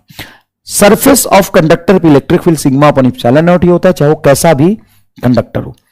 ये कंडक्टर की बात हो रही है, चाहे वो कैसा भी कंडक्टर हो, उसके सरफेस पे electric field sigma upon epsilon not होता है। अगर कहीं इलेक्ट्रिक फील्ड ई है तो उसमें जो एनर्जी डेंसिटी स्टोर होता है वो होता है half epsilon naught E square, ये एनर्जी डेंसिटी है। प्रेशर जो फील करता है कंडक्टर इलेक्ट्रिक फील्ड में वो होता है sigma square by 2 epsilon not.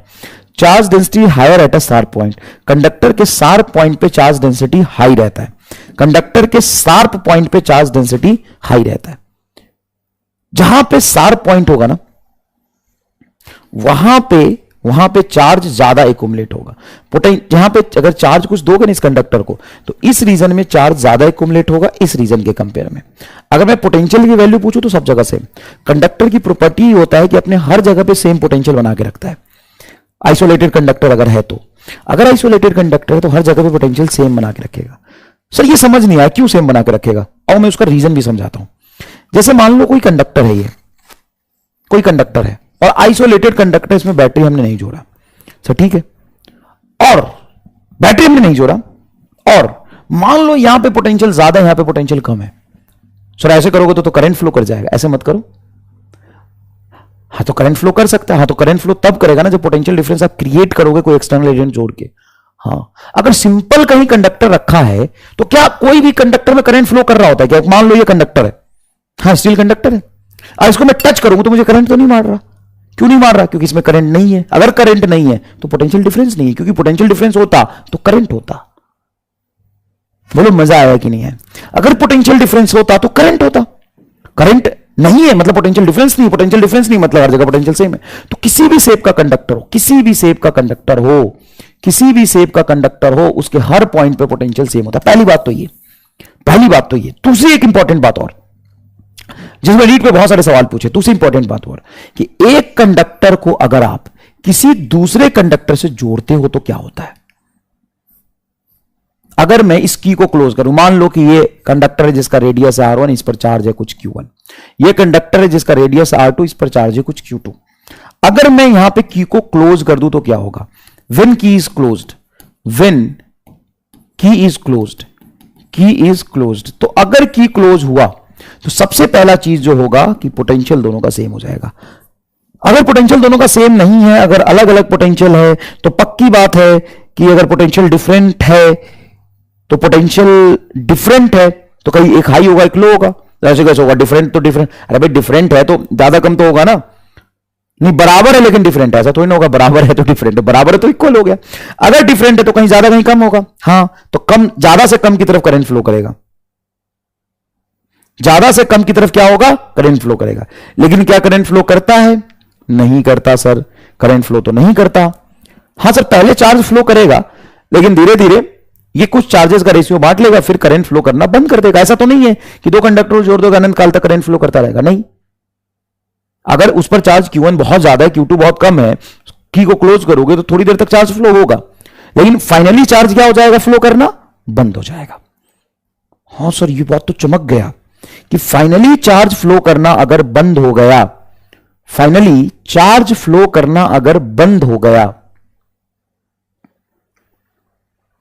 Finally charge उस पर फ्लो नहीं कर रहा है, मतलब दोनों का पोटेंशियल सेम है। तो जब भी दो कंडक्टर को जोड़ते हैं तो उस पर पोटेंशियल क्या हो जाता है? सबसे पहले सेम हो जाता है। चार्ज क्या होता है? तो चार्ज का जो रेशियो है वो डायरेक्टली प्रोपोर्शनल टू रेडियस का रेशियो होता है। तो Q1 पे जो चार्ज होगा बटा Q2 पर जो चार्ज होगा उसका रेशियो R1/R2 के प्रोपोर्शनल होगा। और फाइनल चार्ज दोनों पे आप लिख भी सकते हैं। पहले पे फाइनल चार्ज हो जाएगा पहले का रेडियस बटा total radius into total charge Q1 plus Q2, दोनों इनिशियल चार्ज जोड़ दो, टोटल चार्ज जो भी सिस्टम पे था। Q2 डैश हो जाएगा आपका R2 बटा R1 plus R2 into Q1 plus Q2। क्या पोटेंशियल का कंसेप्ट क्लियर हो गया? हाँ, चार्ज का कंसेप्ट क्लियर हो गया। हाँ, अब हम बात करते हैं चार्ज डेंसिटी। तो चार्ज डेंसिटी होता है बेटा चार्ज अपॉन एरिया। हम कह रहे हैं कि चार्ज डायरेक्टली प्रोपोर्शनल रेडियस और एरिया होता है 4πr²। चार्ज अपॉन एरिया ही तो सरफेस चार्ज डेंसिटी लिखोगे। हाँ सर, तो R से R² कटेगा तो इनवर्सली प्रोपोर्शनल टू R आ जाएगा। तो surface charge density inversely proportional to R। Electric field होता है बेटा sigma upon epsilon naught. Yes, conductor के सरफेस पे sigma inversely proportional to R है, मतलब दोनों सरफेस पर इलेक्ट्रिक फील्ड का जो रेशियो होगा वो उनके इनवर्स रेशियो ऑफ रेडियस के बराबर होगा। बताइए, क्या आपको बहुत अच्छे तरीके से ये चीजें समझ में आ गई? हाँ सरकार, चलिए आगे समझते हैं। आगे कैपेसिटर पे जाते हैं। कैपेसिटर पे जाते हैं तो सबसे पहले हम कैपेसिटर की बात करते हैं। सबसे पहले जब हम कैपेसिटर की बात करते हैं तो कहानी कहां से शुरू होती है? सर कैपेसिटर क्या है? तो कैपेसिटर एक ऐसा डिवाइस है, कैपेसिटर एक ऐसा डिवाइस है जो एनर्जी को स्टोर करता है bye storing charge. Capacitor is a device which store energy by storing charge, bye storing charge. तो इसकी कुछ कैपेसिटी होगी, हां कैपेसिटी इसके ज्योमेट्री पे डिपेंड करता है, वो चार्ज और पोटेंशियल पे डिपेंड नहीं करता। भले हम कहते हैं कि कैपेसिटेंस इज इक्वल टू होता है चार्ज बटा डेल्टा वी, क्योंकि capacitor is a combination of two conductor. एक कंडक्टर से भी कैपेसिटर बन सकता है, लेकिन वो बढ़िया कैपेसिटर नहीं होता है। इसलिए परफेक्ट डेफिनेशन जो कैपेसिटर का बनता है वो बनता है combination of two conductor having equal and opposite charge. तो मान लीजिए दो कंडक्टर है, किसी भी शेप का कंडक्टर, मान लीजिए ये कंडक्टर है आपका, इस पर चार्ज है क्यू, ये कंडक्टर इस पर चार्ज है माइनस क्यू। तो इसके कॉम्बिनेशन का जो कैपेसिटेंस होगा, कंडक्टर के कॉम्बिनेशन का जो कैपेसिटेंस होगा वो होगा चार्ज बटा पोटेंशियल डिफरेंस। सर अगर एक ही कंडक्टर है, तो एक ही कंडक्टर मान लो स्फीयर है और इस पर मैंने क्यू चार्ज रख लिया, इसकी कैपेसिटी बताई, तो इसकी कैपेसिटी होगी C is equal to Q by V. और एक कंडक्टर है तो सिंपल पोटेंशियल लिखेंगे, और कॉम्बिनेशन ऑफ कंडक्टर है तो हम क्या लिखेंगे, क्यू बाई डेल्टा भी। एक इंपॉर्टेंट बात कि ये स्केलर होता है, हाँ कैपेसिटर स्केलर होता है। इसका यूनिट क्या होगा, इसका यूनिट होगा कूलम पर वोल्ट, हाँ कि ना?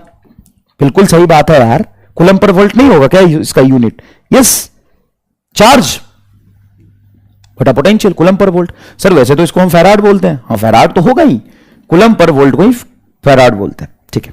इसका कोई डायरेक्शन नहीं होता। Does not depends on charge and potential difference.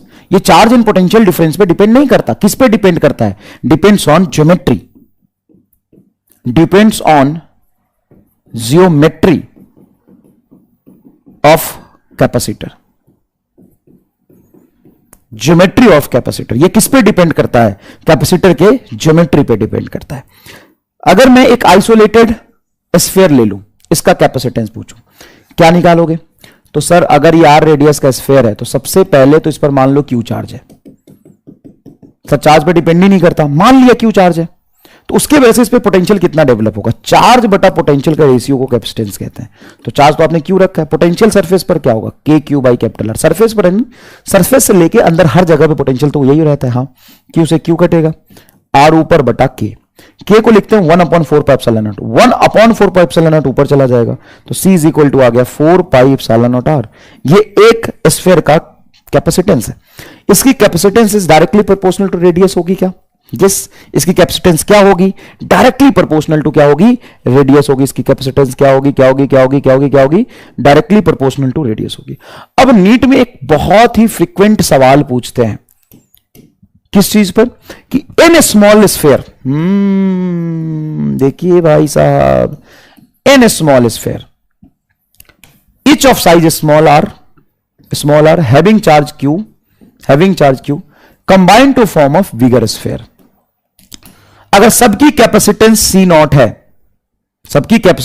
Not है, स्मॉल स्फीयर का जिसकी रेडियस है स्मॉल r, तो बड़े स्फीयर जो बनेगा सबको कंबाइन करके, छोटे छोटे स्फीयर को कंबाइन करके बड़ा स्फीयर बनेगा, उसकी कैपेसिटी क्या होगी? तो देखो, capacity is directly proportional to radius होता है, हाँ।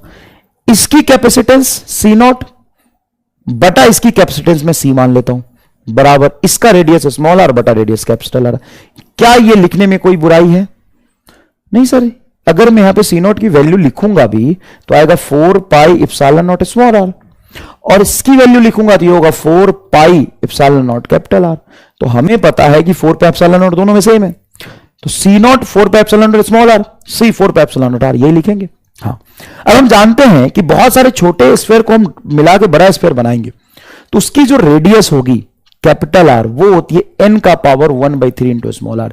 ये वॉल्यूम बराबर करके निकालते हैं, ओके, हाँ सर। तो क्या स्मॉल r ऊपर रहने दे, हाँ। कैपिटल R को क्या लिख सकते हैं? n का power 1/3 into small r। Small r से स्मॉल r कट जाएगा, n का पावर 1/3 से मल्टीप्लाई होगा, तो C बराबर n का पावर 1/3 इंटू C नॉट। मान लो 8 ड्रॉप है, इफ n बराबर 8, तो C इज इक्वल टू होगा 8 का पावर 1/3 इंटू C नॉट। 8 का पावर 1/3 2c0। बोल भाई मुन्ना, इजी लग रहा है कि नहीं लग रहा बता? एकदम अखंड इजी है, अखंड इजी, अखंड इजी समझते हो? अखंड इजी। अच्छा एक बात बताओ, अगर सारे छोटे छोटे स्फीयर का पोटेंशियल था V0 जो कि होगा K charge Q by small r, charge भी Q0 ले ले, तो बड़े स्फीयर की पोटेंशियल क्या हो जाएगी? इंपॉर्टेंट सवाल है। तो पोटेंशियल हो जाएगी K Q by N Q। क्यों भाई? क्योंकि टोटल चार्ज कंजर्व करेंगे, N बॉल है, सब पे चार्ज Q0 है, तो इस पे चार्ज N Q होगा, N Q बटा कैपिटल R। क्लियर है क्या? हाँ। कैपिटल आर को क्या लिख सकते हैं सर? कैपिटल आर को लिख सकते हैं n का power 1/3 into small R K Q N। K Q0 small R, charge Q0 अगर है तो K Q0 by small are को क्या लिखेंगे? V। तो V is equal to V0 n का पावर 1, नीचे n का पावर 1/3, ऊपर ले जाओ 1 माइनस 1/3, तो क्या हो जाएगा ये n का पावर 2/3 इंटू V0। यस, तो पोटेंशियल n का पावर 2/3 टाइम्स चेंज हो जाएगा। क्लियर है क्या? यस। अब हम बात करते हैं पैरेलल प्लेट कैपेसिटर की, जो सबसे इंपॉर्टेंट है। क्या? Parallel plate capacitor. भाई साहब 2 लेक्चर इसको लग गया था समझाने में, आज देखना कितने आसानी से समझ में आएगा। पैरेलल प्लेट कैपेसिटर बेटा, सबसे इंपॉर्टेंट बात यह है कि 2 प्लेट का हम कॉम्बिनेशन लेते हैं। मान लीजिए एक प्लेट की एरिया है A और दोनों प्लेट के बीच में डिस्टेंस है बेटा D। बहुत आसानी समझ आएगा, प्रॉमिस है मेरा, देखना। पैरेलल प्लेट कैपेसिटर का मतलब क्या है? पैरेलल प्लेट कैपेसिटर का मतलब है ये भाई साहब कि 2 पैरेलल प्लेट हमने ले लिए। क्या ले लिए हमने? 2 पैरेलल प्लेट ले लिए। तो ये 2 पैरेलल प्लेट, ये प्लेट और ये प्लेट, ठीक है। इसका एरिया, सरफेस एरिया ये, और दोनों के बीच में डिस्टेंस है D। हम जानते हैं कि हमने इस पर चार्ज दिया है +Q और इस पर चार्ज दिया है -Q। अब चार्ज के टर्म्स में, चाहे वो कंडक्टर हो या इंसुलेटर हो, चार्ज एक प्लेट पे या दोनों प्लेट पे, याद समझना बेटा, थोड़ा सा समझना, इसको मजा ना आ जाए तो बताना। क्या मैंने आपको बताया है कि अगर चार्ज के टर्म्स में हम इलेक्ट्रिक फील्ड लिखते हैं तो चार्ज एक प्लेट पे रखूं या दोनों प्लेट पे रखूं, कंडक्टर हो या नॉन कंडक्टर हो। कंडक्टर का मतलब क्या है? दोनों सरफेस पर चार्ज। नॉन कंडक्टिंग का मतलब क्या है? एक ही सरफेस पर चार्ज। तो मैं कह रहा हूं एक सरफेस पे चार्ज हो, दोनों सरफेस पे चार्ज हो, कहीं चार्ज रखो, कंडक्टिंग हो नॉन कंडक्टिंग हो, अगर उस पर Q चार्ज है तो उसकी वजह से इलेक्ट्रिक फील्ड जो होता है Q बटा 2 एप्सिलॉन नॉट होता है। चार्ज के टर्म्स में इलेक्ट्रिक फील्ड बहुत सिंपल आता है, Q बाई 2 एप्सिलॉन नॉट, खत्म। इसका मतलब हम ये नहीं देख रहे हैं कि चार्ज एक पर है कि 2 पर है, वैसे तो बाउंडेड होगा, जितना पॉजिटिव चार्ज है उतना ही निगेटिव चार्ज है, दोनों अट्रैक्ट करके इनर कोर पे रहेगा। इसके वजह से यहां पर इलेक्ट्रिक फील्ड आगे की तरफ, पॉजिटिव चार्ज की वजह से E1 मान लेता हूं, निगेटिव चार्ज की वजह से इलेक्ट्रिक फील्ड इसकी तरफ होता है E2। अब E1 की वैल्यू क्या होगी सर? आपने बोला था Q बटा 2 एप्सिलॉन नॉट, हाँ बिल्कुल। और E2 सर प्लेट है, प्लेट का इलेक्ट्रिक फील्ड डिस्टेंस पे डिपेंड करता नहीं है, इलेक्ट्रिक फील्ड दोनों का सेम ही होगा मैग्नीट्यूड में। प्लस की वजह से अबे, माइनस की वजह से टॉस, दोनों ऐड हो जाएंगे, तो net electric field between the plate क्या आ जाएगा? Between plate sir, between plate आ जाएगा Q by 2 epsilon naught, Q by 2 epsilon naught, Q बटा A एप्सिलॉन नॉट। अब बताओ यहां पे चार्ज एक ही तरफ है कि दोनों तरफ है? सर एक ही तरफ है, बट यहां पे सिग्मा को क्या लिखूं? Q बटा एरिया A। तो बताओ Q बटा A को हम क्या लिख सकते हैं? सिग्मा बटा एप्सिलॉन नॉट। ये इलेक्ट्रिक फील्ड आ गया, नेट इलेक्ट्रिक फील्ड दोनों प्लेट का जोड़ के। सर एकदम आसान है। अब बताओ इलेक्ट्रिक फील्ड कैसा है? यूनिफॉर्म। अगर मैं इस प्लेट और इस प्लेट के बीच में पोटेंशियल डिफरेंस बोलूं तो V1 minus V2 delta V क्या हो जाएगा? Sir electric field into distance, E dot R ही तो होता है, इलेक्ट्रिक फील्ड की डायरेक्शन वाला R लिख लेंगे, तो इलेक्ट्रिक फील्ड Q बटा A एप्सिलॉन नॉट और डिस्टेंस आपका D, ये आ गया आपका डेल्टा V। हम जानते हैं कैपेसिटेंस होता है Q बाई डेल्टा V। हाँ सर होता है, Q बोलिए सर, Q है, डेल्टा V बोलिए सर, डेल्टा V आया है, Q D ऊपर में A एप्सिलॉन नॉट, Q से Q कटा A epsilon not by D। इतना आसान कहीं कुछ पढ़ा है तूने? मैंने पूछा चांद से, देखा है कहीं इतना आसान डेरिवेशन? चांद ने कहा नहीं, बिल्कुल नहीं। इलेक्ट्रिक फील्ड चार्ज के टर्म्स में मैंने पढ़ाया, आपको याद करिएगा, Q by A epsilon naught. हाँ जी सरकार, Q by A epsilon naught, Q by A epsilon naught, sorry Q by 2 epsilon naught. हो गया भाई, कैपेसिटेंस आ गया। Capacitance is directly proportional to area, capacitance is inversely proportional distance, and capacitance medium dependent. अगर air है तो capacitance होगा A epsilon not D। अगर मैं इसको C नॉट बोल देता हूं क्योंकि एयर मीडियम है, तो एयर मीडियम के लिए कैपेसिटेंस लिखा है epsilon not A by D। Epsilon naught A by D. अगर कोई मीडियम होता तो क्या होता, अगर कोई मीडियम होता, कैपेसिटेंस सी नॉट बोल देते इसको, तो सी होता epsilon M A by D. Medium है तो epsilon naught A by D लिखेंगे। हाँ सर बिल्कुल लिखेंगे। एप्सिलॉन एम को क्या लिख सकते हैं, डाइलेक्ट्रिक कांस्टेंट के इंटू एप्सिलॉन नॉट, तो के epsilon naught A by D, epsilon naught A by D को सी नॉट बोलेंगे तो के टाइम्स सी नॉट, मतलब कैपेसिटेंस की वैल्यू डाइलेक्ट्रिक की जितना गुना डालते हैं उतना गुना बढ़ जाती है। आइए समझे, एक एक चीज मैंने आपको यहां पे बहुत डिटेल में पढ़ा है। Electric field sigma upon epsilon not, इसको आप लिख सकते हैं Q by A epsilon not. Net electric field है, एक प्लेट का इसका आधा होगा। पोटेंशियल डिफरेंस क्या होगा, तो electric field into distance, sigma upon epsilon not into D, या क्यू बटा A epsilon not into D. Capacitance क्या होगा, epsilon naught A by D, अगर एयर मीडियम है तो। कोई डाइलेक्ट्रिक है तो के epsilon naught A by D. Clear है क्या?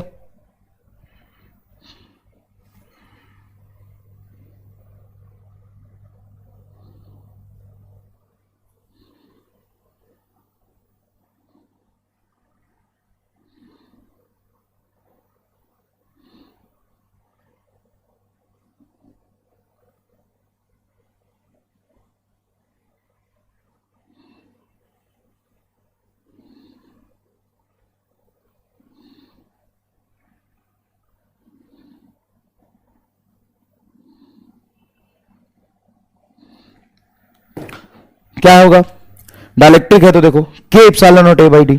स्फेरिकल कैपेसिटर का क्या होता है, 4 पाई एप्सिलॉन नॉट आर, देखो लिखा है मैंने।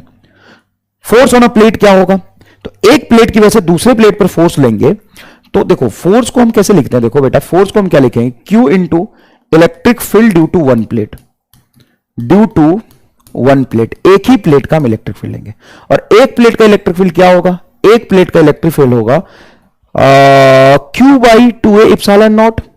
तो फोर्स आ जाएगा एक पर चार्ज क्यू, और इलेक्ट्रिक फील्ड होगा क्यू बटा टू ए एप्सिलॉन नॉट। तो बताओ फोर्स क्या हो जाएगा, Q square by to A epsilon not. ये फोर्स होगा क्या, हाँ, Q square by two epsilon not आपका क्या हो जाएगा, फोर्स हो जाएगा।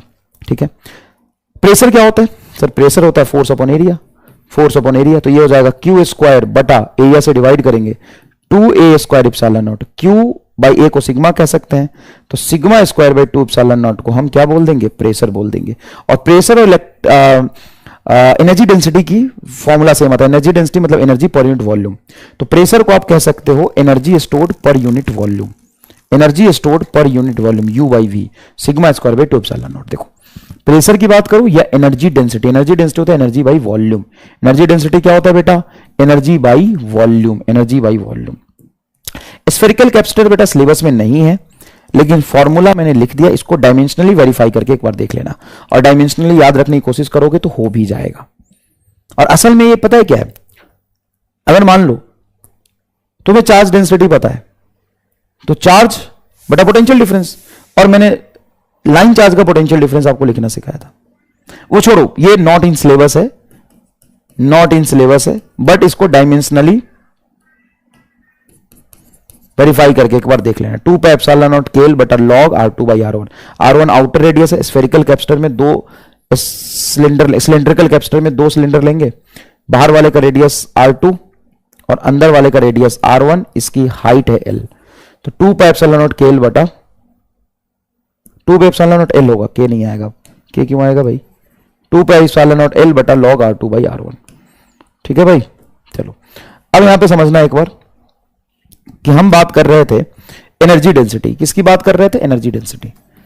तो एनर्जी डेंसिटी और प्रेशर डायमेंशनली यूनिट वाइज तो सेम होता ही होता है, यहां पे कैपेसिटर के केस में न्यूमेरिकली भी सेम है। क्या बेटा, न्यूमेरिकली भी सेम है, मतलब आप कह सकते हो एनर्जी को चलो हम ई से रिप्रेजेंट करते हैं, इलेक्ट्रिक फील्ड नहीं है ना कहीं यहां पे, इलेक्ट्रिक फील्ड है इसीलिए हम यू से रिप्रेजेंट किया था, यू इज एनर्जी, यू को हम क्या बोलेंगे, एनर्जी स्टोर्ड, एनर्जी स्टोर्ड। तो हम जानते हैं U बाई वी मतलब energy, energy per unit volume, energy per unit volume को हम कहते हैं एनर्जी डेंसिटी, जो होता है half epsilon naught E square. Clear है भाई, half epsilon naught E square. अब बोलोगे ई स्क्वायर कहां से आ गया, ठीक है, sigma square by two epsilon not लिखते हैं।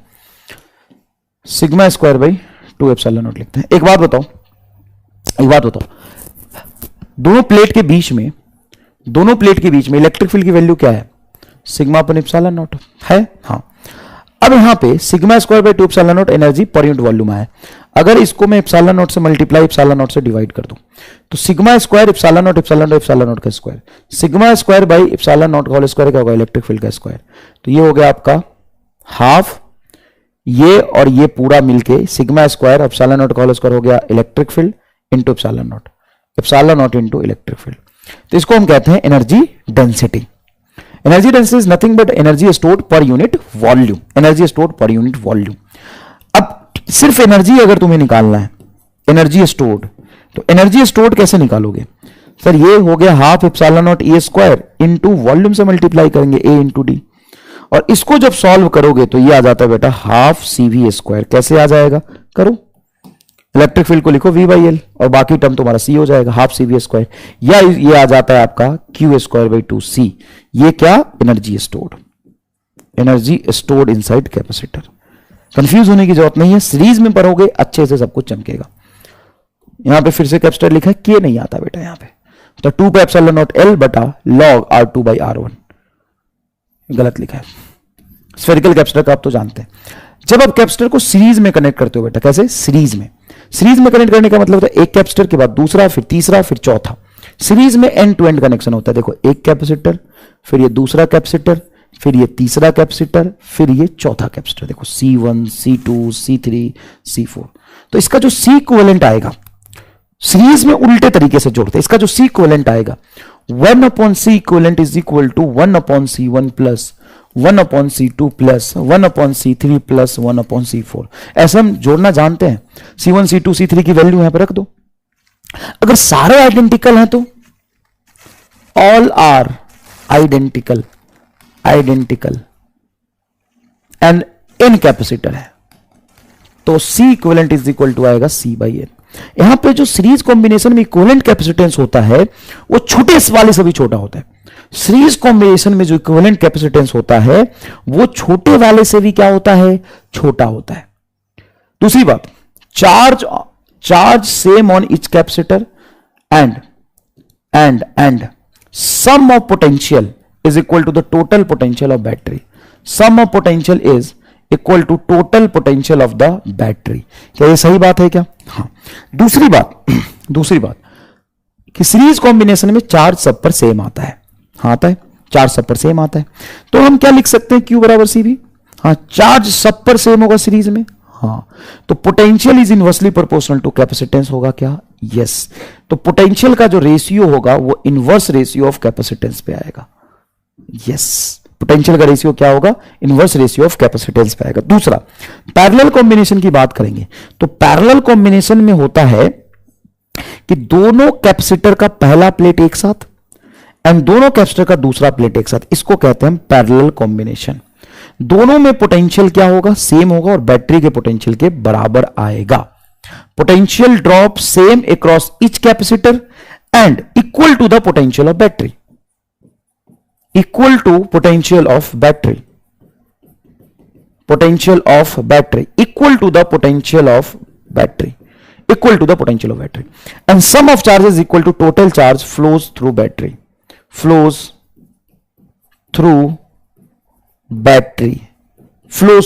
कैसे? तो मान लो कि बैटरी से Q चार्ज फ्लो किया, मान लो बैटरी से टोटल कितना चार्ज फ्लो किया? Q चार्ज आया। देखो Q चार्ज आया तो उसमें से कुछ Q1 चार्ज इस पे चला जाएगा, कुछ Q2 चार्ज इस पे चला जाएगा। तो टोटल चार्ज स्टोर्ड का सम बैटरी से फ्लो होने वाले चार्ज के बराबर होता है। और हम जानते हैं Q बराबर CV। पैरेलल कॉम्बिनेशन में बेटा, पैरेलल कॉम्बिनेशन में ध्यान से देखिएगा, पोटेंशियल आपका सबका सेम आएगा। हाँ सर, पैरेलल में पोटेंशियल सेम होता है। तो charge is directly proportional to capacitance. जिसकी कैपेसिटी ज्यादा होगी वो ज्यादा चार्ज स्टोर करेगा। और सर ये ऑब्वियस सी बात है क्योंकि हम जानते हैं Q बराबर CV होता है।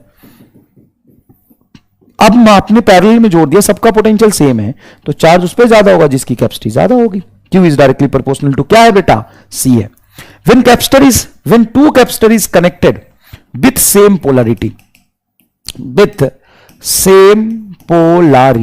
तो यहां पे बच्चों ने सवाल भी पूछा था कि जब हम दो कंडक्टर को एक साथ जोड़ते हैं, जैसे मान लो कि ये कंडक्टर है, इस पर इसकी कैपेसिटेंस है C1, इस पर चार्ज है कुछ Q1, positive positive positive negative negative negative minus Q1।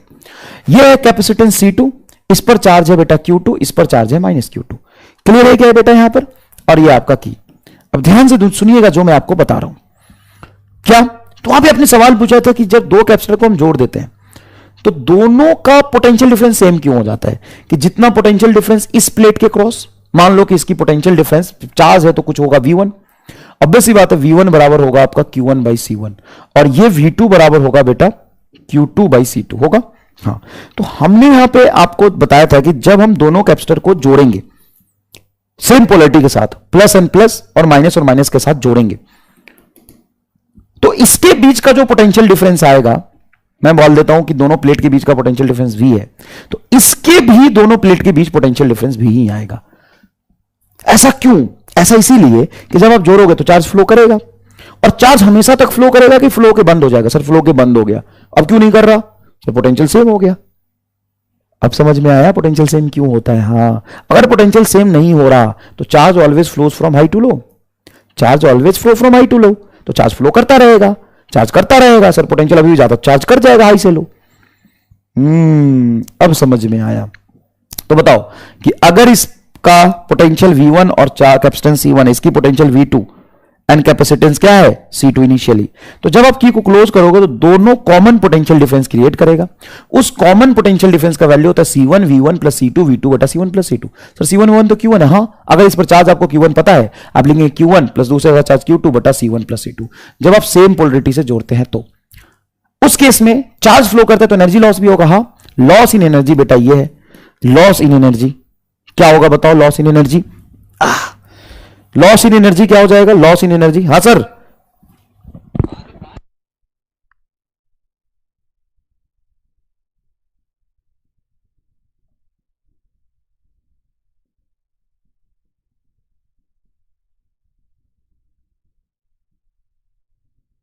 चलिए तो ध्यान से देखिएगा, ध्यान से देखिएगा। लॉस इन एनर्जी क्या हो जाएगा? लॉस इन एनर्जी हो जाएगा हाफ C1 C2 बटा C1 plus C2 into V1 minus V2 का होल स्क्वायर। ये लॉस इन एनर्जी है। अपोजिट पोलरिटी से जोड़ेंगे तो क्या होगा? अपोजिट पोलरिटी के साथ जोड़ेंगे, अपोजिट पोलरिटी के साथ जोड़ेंगे तो आपका जो कॉमन पोटेंशियल होगा, जो चार्ज पॉजिटिव लिया है उसको C1 V1 लिखिए, पॉजिटिव चार्ज को C1 V1, जिसको निगेटिव रखा उसको निगेटिव रखिए। पहले प्लेट को निगेटिव रखा तो minus C1 V1 plus C2 V2 रखिए, कोई खास बात नहीं है। और इसमें जो लॉस इन एनर्जी होगा वो ज्यादा होगा, तो हाफ C1 C2 बटा C1 plus C2 into V1 plus V2 का क्या हो जाएगा बेटा? Whole square.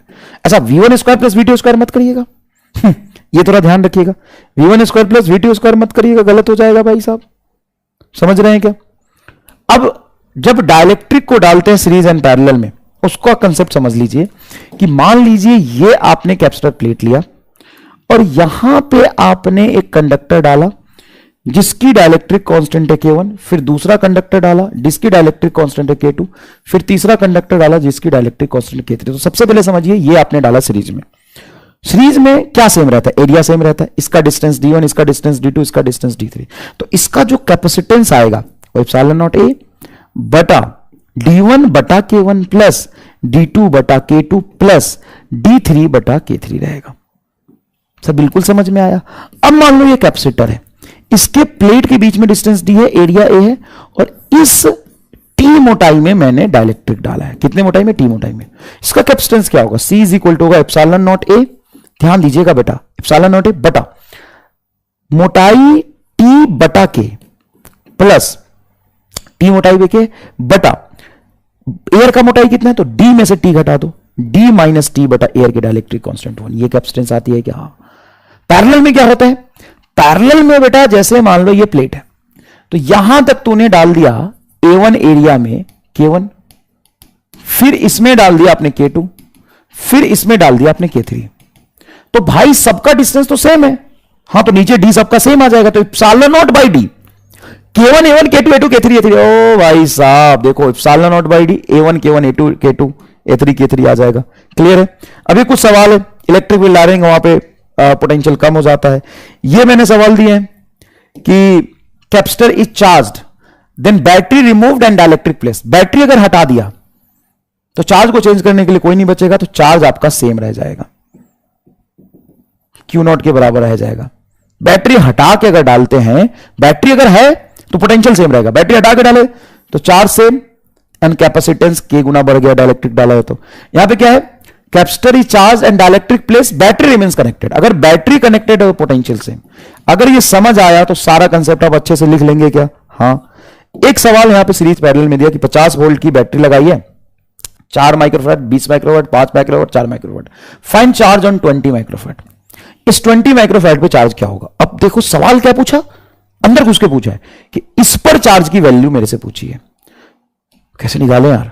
एक काम करते हैं, सबसे पहला चीज हम इक्विवेलेंट पूरे सर्किट का निकाल लेते हैं, तो टोटल चार्ज हो जाएगा, और टोटल चार्ज जो यहां से आ रहा होगा इस पे तो वहीं जाएगा, और यहां पे 2 हिस्से में बटेगा बस। तो सुनो, ये दोनों क्या है सीरीज में, तो सबसे पहले दोनों सीरीज का सी निकाल लो, C1 C डैश निकाल लो, क्या होगा 20 गुना 5 बटा 20 प्लस 5 25, तो ये हो जाएगा 100 बटा 25 4 होगा कि नहीं होगा? हाँ सर, ये 4 और ये 4 पैरेलल में 4 4 क्या हो जाते हैं 8, पैरेलल है ये, सिंपल ऐड होगा 4 और 4 8, तो यहां 8 और 4 बचेगा। तो 8 और 4 का सम क्या होगा? तो 8, इसको 8 ही कर दो, चलो यार इसको 80 माइक्रोफैराड कर दो, है ना। तो 8 ये आपका बचेगा 8 और ये बचा 8 माइक्रोफैराड और 8 माइक्रोफैराड। तो बताइए अब ये जब हम जोड़ रहे हैं 50 वोल्ट की बैटरी से, सबसे पहले देख लीजिए भाई, इन दोनों को जोड़ा, ये 4 आया, 4 4 पैरेलल में सिंपल ऐड होगा 8 8 8 क्या हो जाएगा, ये 8 8 सीरीज में क्या हो जाएगा, टोटल सी इक्विवेलेंट आपका आएगा सर्किट का 8 एंड 8 सिंपल सीरीज में 4 माइक्रोफैराड। तो चार्ज हो जाएगा Q बराबर C into V, C equivalent into V, total potential है 50 और ये 4 200 माइक्रोकूलम।